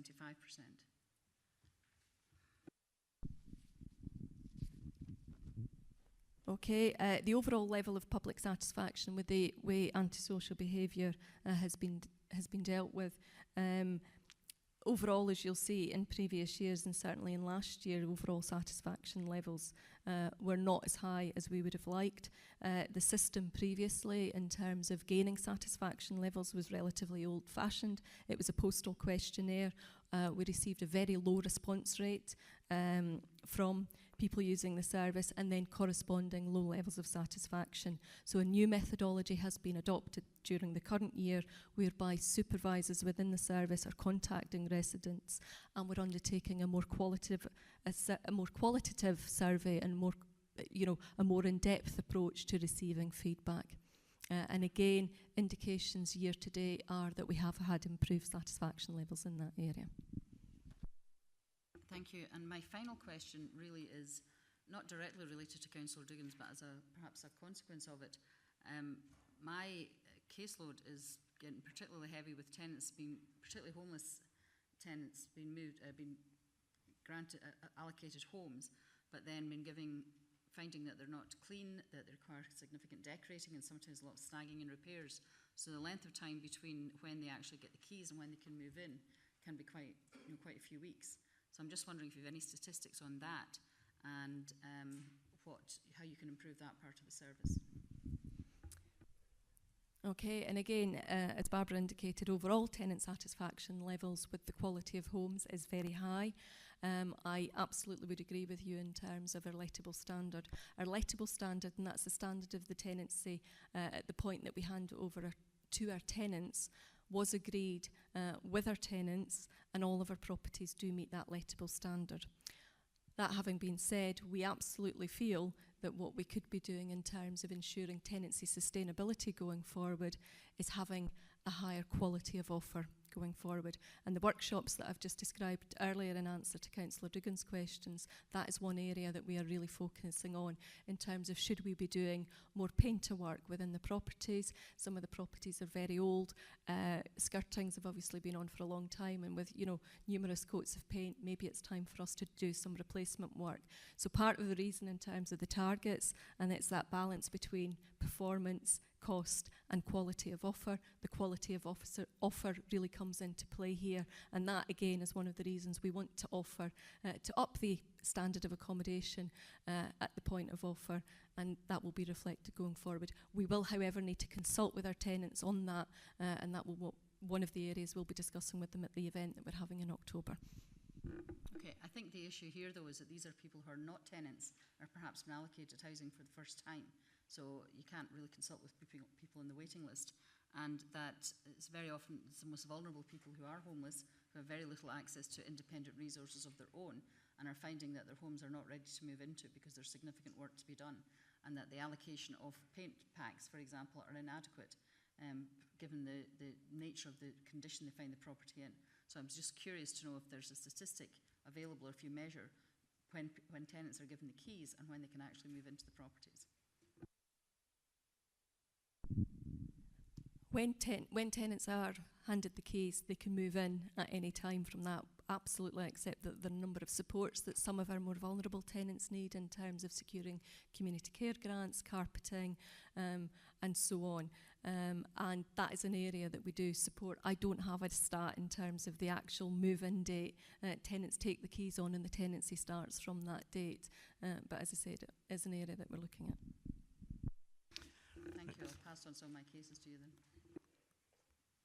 Right, thanks. Councillor Stewart, to wrap it up. Thank you very much, Convener. So if I turned to page 8 of the handout, Director Renton, the number of businesses supported by a growth programme, could I check which growth programme we're talking about there?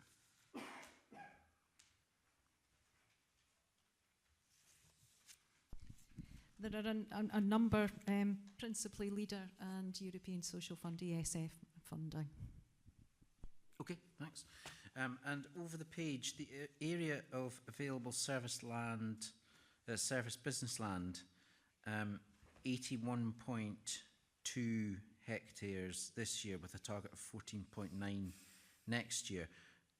I'm just not clear whether 14.9 is an upper target or a lower target, i.e. whether we have to have no more than 14.9 hectares available, or in which case 81.2 is miles out, or whether we have to have at least 14.9 available, in which case 81.2 is smashing the target out of the park, if you see what I mean. Yeah. I hope so. Yeah, the 81.2 is where we currently are, sort of in relation to the amount of area of service land that we have. what we're hoping, obviously, over the course of, sort of the next year or so, that a lot of that service land, sort of through the food and drink park, for example, sort of no longer becomes the council's responsibility. So that would drop that to 14.9. The issue for us is then starting to identify where we would find more land, sort of for business support. Okay, thank you. And over the page, the percentage of employees paid the living wage, is that, so there's an NA for 17-18. Are we talking about council employees? Are we talking about employees in the wider Perth and Kinross economy? And again, is this presumably is this percentage of employees paid at least the living wage? We're not trying to, just the clarity around the wording of the target. Yeah, I think that's sort of a national kind of target there.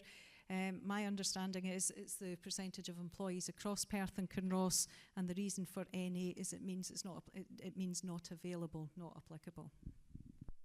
Thanks very much. And if I flipped over to page 15, it's a housing type question. The number of new publicly available social housing units, including buybacks, conversions and empty, we've gone 132, 126, 159 in 17-18, but we're leaping up to a target of 200 in, 159 in 17-18, leaping up to a target of 200 in 18-19.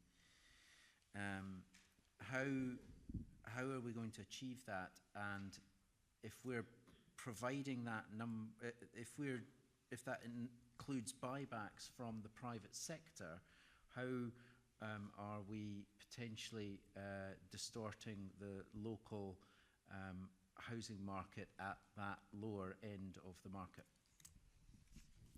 Okay, so in answer to your question, yes, in terms of the total number of new available housing, that does include our social build target of 150 overall. We're continuing to maintain buybacks at 40 to 50 per year level in the current year. We also undertake a number of conversions, so that might be former properties that were previously offices or shops, and we convert those, and we've also got empty homes. In answer to your question in terms of the impact of the buyback scheme on the overall market, I think that's a very good question, and that's a question that we've recently been considering. We're currently pulling together a SHIP which will be brought to Housing and Communities Committee next month, and that is one area that we're doing some analysis on in terms of the buyback scheme. Okay, thanks very much. And very last one, page 29, the very top action there is implement the collaboration with Dundee and Angus councils for roads networks, streetworks and traffic signals management. This is not the within the existing roads maintenance partnership actions or TSA contracts. This is something new. Could I get a bit more detail on what that collaboration is and when we agreed that that would go ahead? Thank you for the question. This has been a long-term transformation project. It was reported to SPNR this morning. It is something that we've been working towards for a number of years, in actual fact. I think it's fair to say that the 1st of November 2018 date is not an achievable date for us, given that there is more work to be done with elected members, with the staff, but it is a very, very small collaborative approach. We have, within Perth and Kinross, we have 1.5 FTE who deal with traffic signals and the urban traffic control.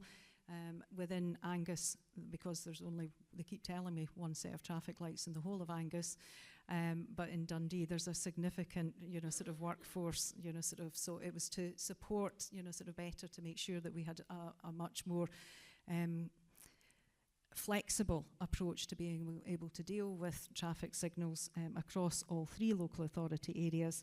For the roads network, again, we have been discussing about, you know, sort of particularly in terms of the roads commissioner and his approach and his dislike of some of the things that we do across all three, you know, sort of local authority areas in terms of early starts.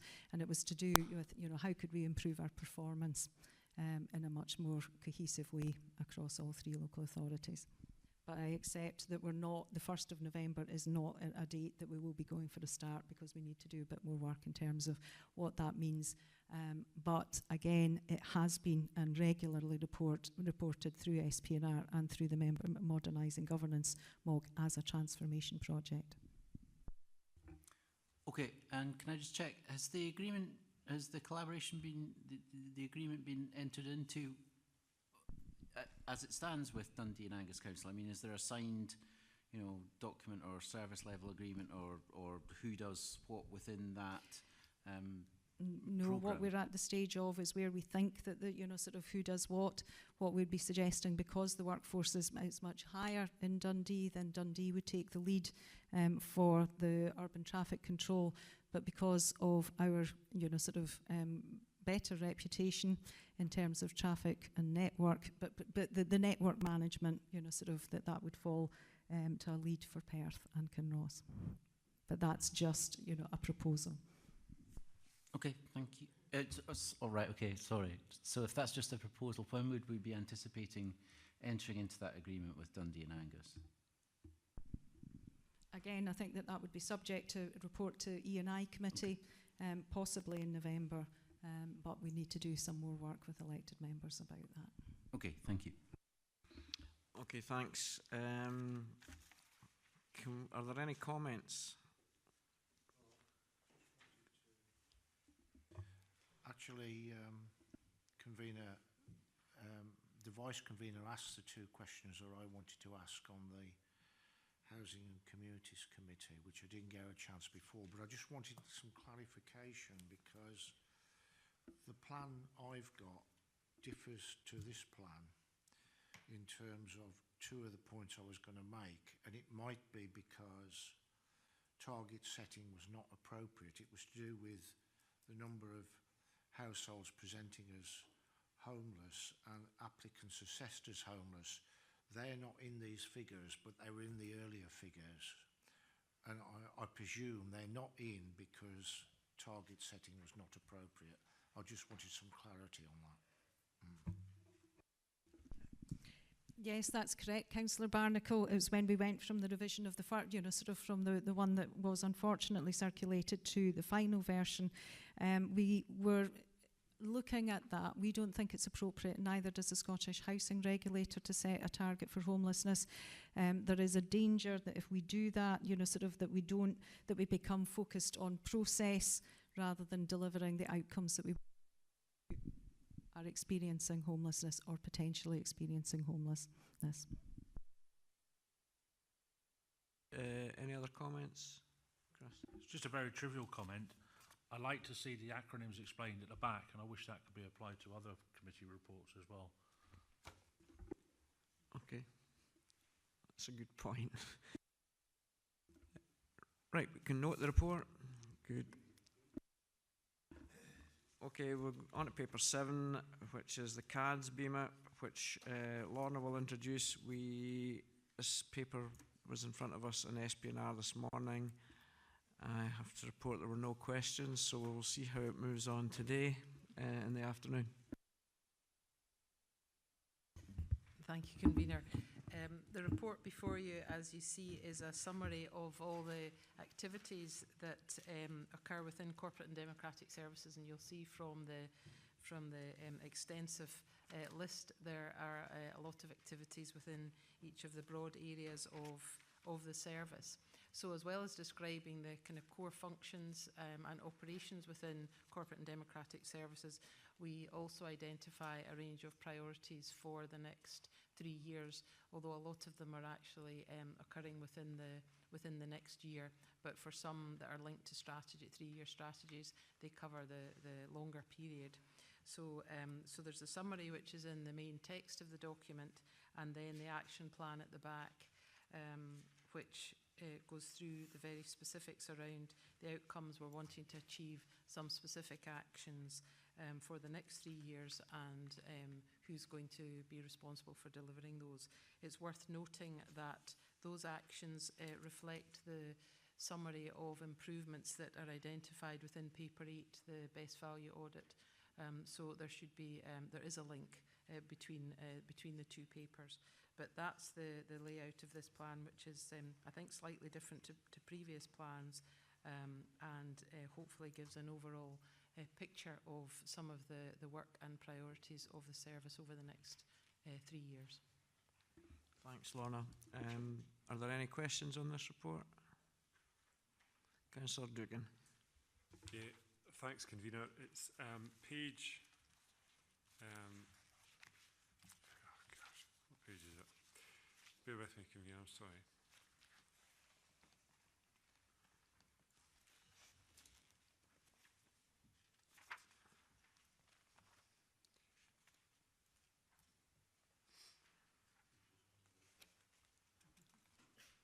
If I wish you had a paper copy. Page 106. 106. Page 106, Convener. And it, the item 2.8 at the very top of the page, it says that officers are going to deliver the capital projects, including the Cultural Transformation Programme in City Hall, and they're going to work with Live Active Leisure to realise the redevelopment of Perth Leisure Pool. And so I'm just wondering how on earth, following on from the administration's capital budget, that's going to happen. As a member of the board of Live Active Leisure, I have my thoughts, but I will not use them. I'll not report them. I'll pass it over to Lorna to answer the question. I was afraid you were going to say that, because Fiona Robertson has actually left. If it's possible, we could, if Fiona could get back to you with some of the detail. This is obviously an area in particular for her, but these are, this is a particular area of work and a programme that she and her team are committed to delivering. And they're including City Hall and obviously Live Active Leisure around the pool site, so that is one of their priorities. They are saying about meeting the milestones within the Cultural Transformation Programme by 2021 and delivering, I think, some more specific information by the end of this year. But I can ask Fiona to give some more information for you if that would be helpful.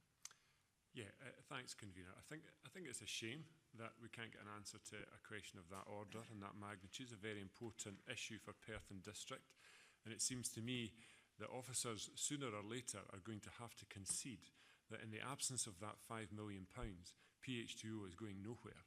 And as a marker for that, I'd ask officers, I suspect I won't get an answer to this either, I'd ask officers to identify another new leisure pool anywhere in Scotland that has been built without the contribution financially of the local authority, and I think they won't find one. Thanks. Are there any officers willing to respond to Councillor Dugan's concerns?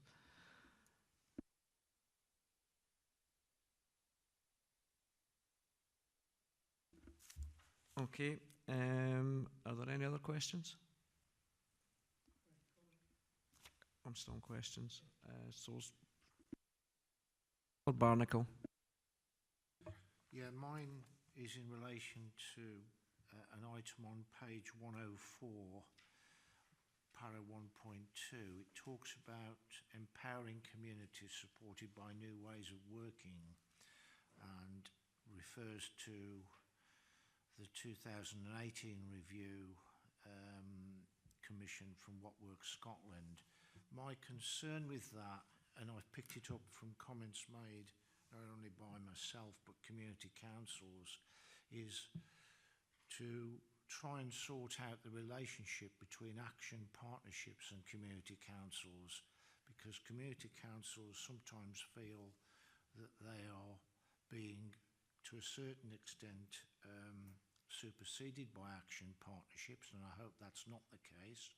And also, the other issue I've got with action partnerships is how their membership is worked out, because I have personal experience of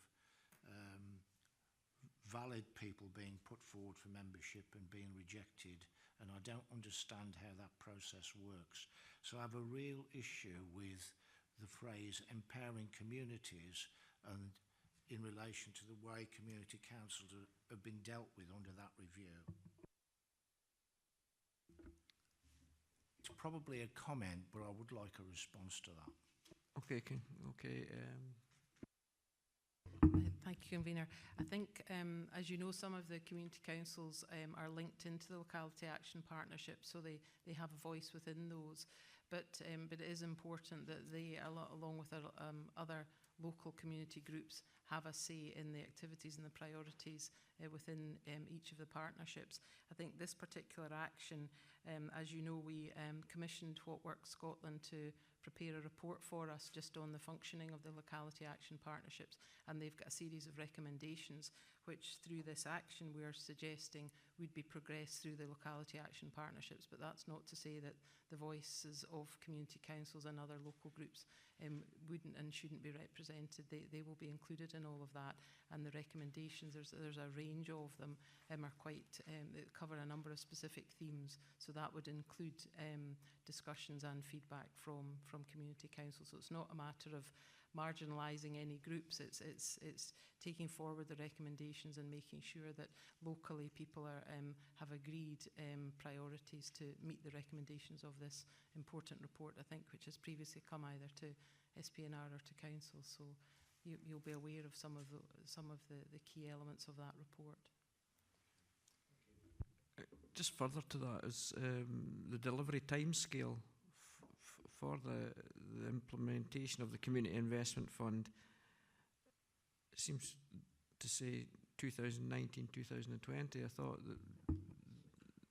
we were already had deadlines in 2018. Yes, we do. There's obviously the first phase of it at the moment, so there are deadlines. I think they were quite tight. The information went out in the summer with a tight timescale around the Community Investment Fund. But in relation to that and with participatory budgeting, that's obviously an ongoing process. So there'll be rounds starting within the next couple of months in relation to participatory budgeting, and they'll continue on through next year and the year after. So I think it relates more to the nature of the rolling programme of participatory budgeting.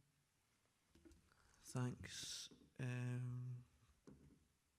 There were other hands up, but I've lost the thread. Councillor Illingworth. Thank you, Provost. I'm not sure if there's anybody. Thank you for the promotion. Excuse me. I knew it was only a matter of time. Excuse me. I'm not sure if there's actually anybody here who can answer this question. It's about on page 109 of 134, 6.6. The council has in place a strong system of financial management, and it's talking about developing the finance intelligent client model, and I was just hoping to get more detail on that, but there might not be anybody here from finance to answer that.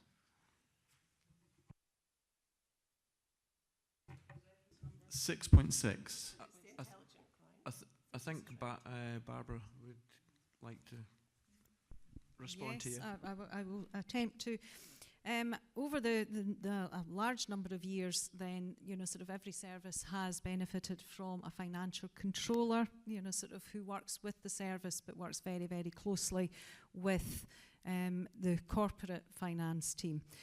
We undertook a little bit of a review with that and felt that, sort of while we still required a financial controller, sort of within each service to undertake that function, we actually needed to raise the profile a little bit, sort of so that Fraser Crofts, who works within, sort of housing and environment, Greg Boland, within, sort of education and children's services, and Scott Walker for corporate and democratic services performs that function of an intelligent client. So sits very much, sort of about protecting, sort of enabling, sort of services to deliver, sort of what we need to deliver and what we've set out as our priorities and the budget that we have, but then links at a higher, more strategic level with the head of finance. Thank you very much. Thanks. Councillor Baird, were you? Who? I wanted you to call me Provost as well.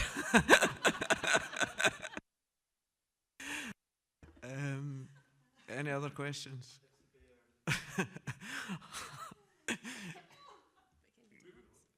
Yes. Councillor Stewart. Thank you, convener. There's mention in, I think, a couple of places about the, I think it's a COSLA target for 1% of the council's budget to be spent through processes including participatory budgeting and so on.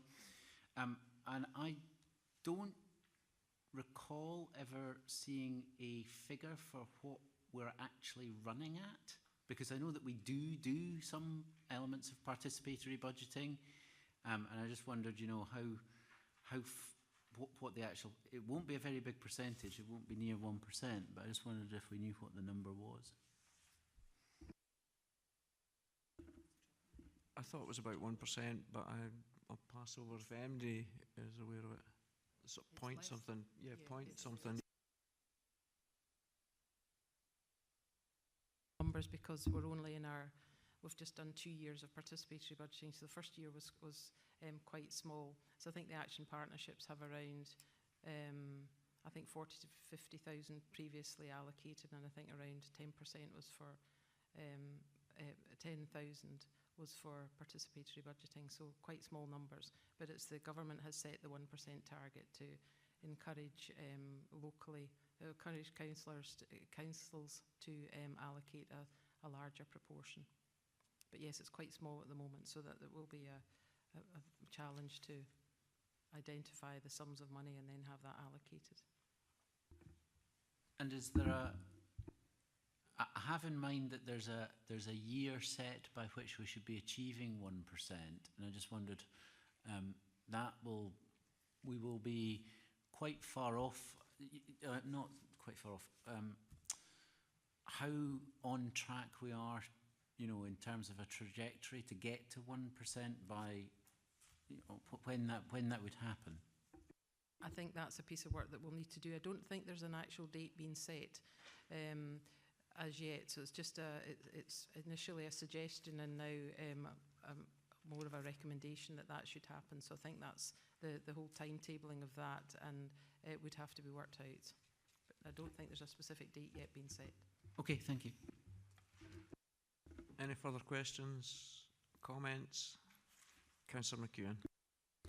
The one comment I had was on the decision-making part of the document where it talks about elected members' information and having information. And I'm reminded that early on that Colin asked for a presentation to be forwarded to councillors. What I feel though is the presentation's half of what goes on when we get these information sessions, because somebody speaks as well. So I've been forwarded presentations in the past and meetings I've not been able to attend, and then without the actual words behind it from the officer doing the education, you're only getting half the story. I have done a couple of years within medical education at Dundee Uni as a pharmacist teaching medics how to prescribe medicines. And what we started looking at was things like what they call wikis, which is just small recorded messages, you know, kept in a database, recorded actual presentations, so that you can dip in and out of it as you need and when you need. And obviously within the medical world, you can do different things about how to put Venflons in patients and things like that. But I think there is a possible dynamic that we could explore here, because, you know, we have a much average younger council with more people working, and therefore less able to meet all the education sessions that are greatly available. And I think the ability to dip in and out of the whole thing, not just the visual presentations, would add to that part of the...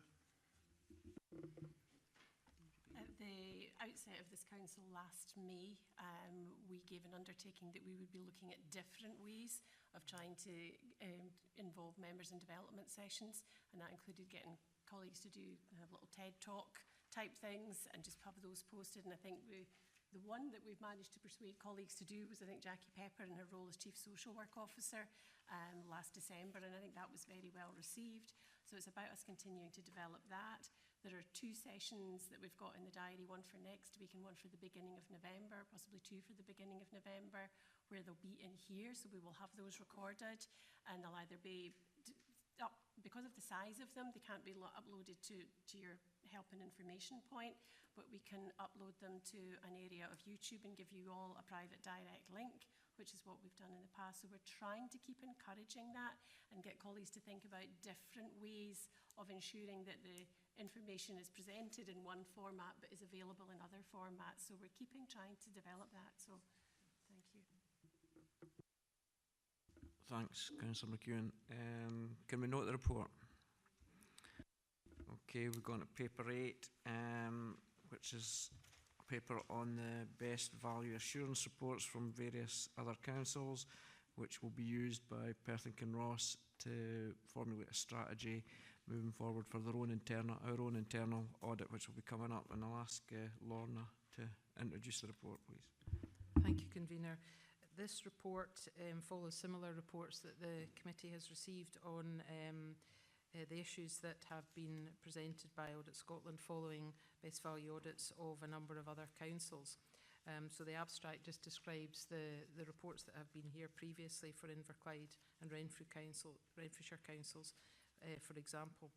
This follows a similar format and summarises the findings of 2017 and 2018 audits of East Renfrew, West Lothian, Orkney, Clackmannanshire, Fife and East Ayrshire councils. And it identifies the main issues that were drawn by Audit Scotland in those reports. So around 4 key areas: strategic direction, performance and improvement, use of resources and partnership working. So it looks at the key recommendations across those themes. We've then summarised our position in relation to these, and then areas for further development or improvement, which are summarised at the end of the report. And as I said earlier, they have now been incorporated within the CAD's Business Management and Improvement Plan. So it's really just to give an idea of the sorts of themes and issues that are coming from other council best value audits. It also relates to the sheet that I passed around at the beginning of the committee, which looks in particular around about the messages in relation to leadership and working collective work between officers and elected members. So there's some good themes arising there, showing strengths from Fife, East Ayrshire and West Lothian councils, and showing some of the areas and criticisms, I suppose, that were raised by Audit Scotland following audits of Clackmannanshire and previously from Argyll and Bute. So there's some interesting messages there, I think, for us, the overall ones being around relationships, trust, confidence and good conduct between officers and councillors, and working, the ability to work constructively to improve outcomes for the local community. So these are the messages that have come through some of the reports, and areas that we'll obviously want to focus on before our audit, which we're anticipating will be early next year, sometime between January and March. Thanks. Are there any questions on the report? Any comments? I'll just make a comment myself. I don't know if it's can be a strength that there would be no major conflicts or basically any about among elected members on the council's priorities or on the budget. I think that would always be a strength if there's opposing views to take it forward. So I don't see how that would be a weakness in any way. Councillor Barrett. Identifying a strength if there's no conflict. Oh, right, so I'm saying if there is, that would then mean it was a weakness. Okay. Councillor Barrett. Thank you, Convener. I welcomed this proactive approach in this area in February, and I welcome this follow-up to it, and I think it's a welcome proactive approach to preparing ourselves for examination inspection. My question is, I wonder if there are other areas of routine examination inspection that goes round local authorities where we might adopt the same approach in preparing ourselves for that inspection. Thanks.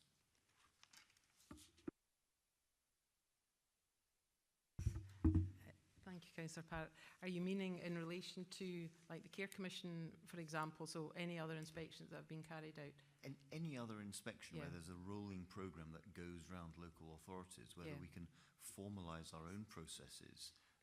I realise there's a cost-benefit analysis, Yeah. but we might usefully adopt the same approach in other areas of inspection. Thanks. Yeah, it's certainly something that we could look at. I think what's made this slightly easier is that they're obviously looking at the same themes across each of the audits. I think in relation to care inspection reports, for example, they look at particular themes depending on who they're visiting and for announced and unannounced inspections. But we certainly have all that information available, and we could draw some of the themes out if that'd be helpful. It'd probably be something that we would pull out anyway as part of our submission when we're looking at ourselves in relation to others and doing some benchmarking. So we could have a look at that too. I think the Chief Executive would like to add something. Thank you, Convener. I think it's a very well-made point, Councillor Parrott. What we do have in Scotland is the National Scrutiny Plan that will outline the different types of scrutiny that each local authority will experience during the course of the year. That's usually published around about February time. In terms of other inspections and learning from that, in relation to the forthcoming joint inspection of the Health and Social Care Partnership, we've got work underway to look at lessons learned, and I'm sure I'm quite well placed, given my previous experience, to support Perth and Kinross Council in terms of scrutiny activities and the learning from that. So we're already taking forward self-evaluation in terms of the Health and Social Care Partnership, looking at what's working well and what needs to improve. And that's certainly something that we can emulate across different areas of the business in light of the National Scrutiny Plan. Thanks. Can we agree the report? Thanks.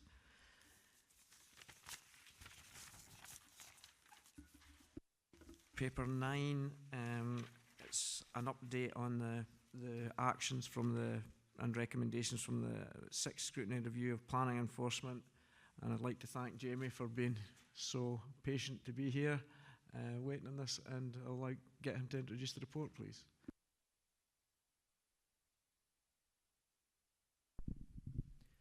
Thank you very much, Convener. So, planning enforcement was chosen as a subject for the 6th scrutiny review. You'll note from para 1 of the report that the final report was presented before scrutiny on the 21st of September, and annual reporting thereafter in September 2017. The appendix to the latter report identified that one remaining outcome was to be achieved. That was recommendation 3, the preparation of an annual planning and performance report for planning performance, It was initially timetabled to be concluded by the 31st of October, but a decision was making to allow integration of new metrics for performance measuring in order to put them in place, and then also therefore after to wait for the publication of the annual performance statistics by the Scottish Government. So effectively we are now at that stage, and the recommendation is that the report is to be presented towards the E&I Committee on the 7th of November, covering a number of metrics in terms of qualitative measures that the government look at in terms of statutory performance, and they're reported on a quarterly basis and also included within our planning performance framework.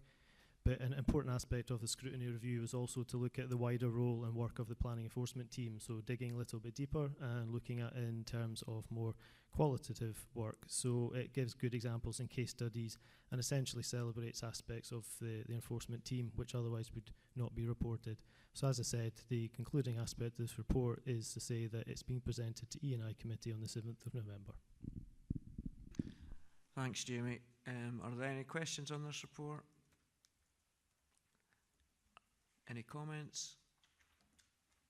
Councillor Dugan. Well, it's a comment. It's a comment come question, Convener. It's that time of the day. So we've got this, and it's very straightforward and clear, and we know what we've done, and that's all fine. Draw a line under that. What's next? In respect of where there is further planning issues to be possibly addressed, and at the moment we're looking at developer contributions. Do you have any suggestions? don't know what makes you say that. Yes, I think we should have. I know we had a brief look at it, and Mrs. Renton facilitated that, but I think we should really have a proper root and branch look at the tree policy.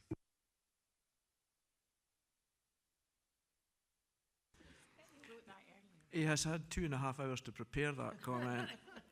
Time not wasted. As you know, I'm quite happy for any suggestions to come forward and quite willing to push it forward. What I think we have to do is, as I was speaking to Gillian Taylor earlier, is this committee, because of possible individuals on it, I'll ask 15 questions on a paper that was at a committee this morning where no questions were asked, and it does put pressures of time on.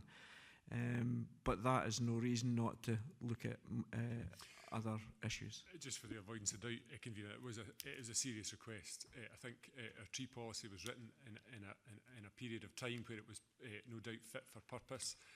Things move on, heights of trees move on, and I think the policy essentially says tough luck, 99 times out of 100, and I'm not sure that's sustainable for any community to go forward. Agreement in the committee, we'll put that on the agenda again for the next meeting. As you know, I'm quite involved with trees at the moment in the beach hedges, and so I'm quite interested in that topic at the moment. If I could return to the questions and comments that you were asking, can I just point out that we're asked to agree that this report satisfies recommendation 3, which was to prepare an annual planning enforcement report, which has not yet been reported to E&I committee, just that it will be done.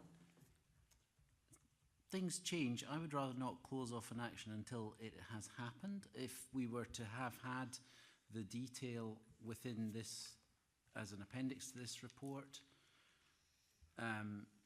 detailing what the Planning Authority performance statistics reported on the 24th of July were, I would have probably at that point been happy to close out that, to say that the action was closed out. But if the action has not been done but is planned, that's different to saying that we have done the action and therefore can close it out. I understand the question you're asking. It was asked at pre-agenda, and I think it's again chronology, and I've every confidence it will come forward on the next E&I committee. If it doesn't, it'll be up to us to pick it up, because the minutes of this committee will have to be ratified at the next scrutiny committee, and we could pick it up there.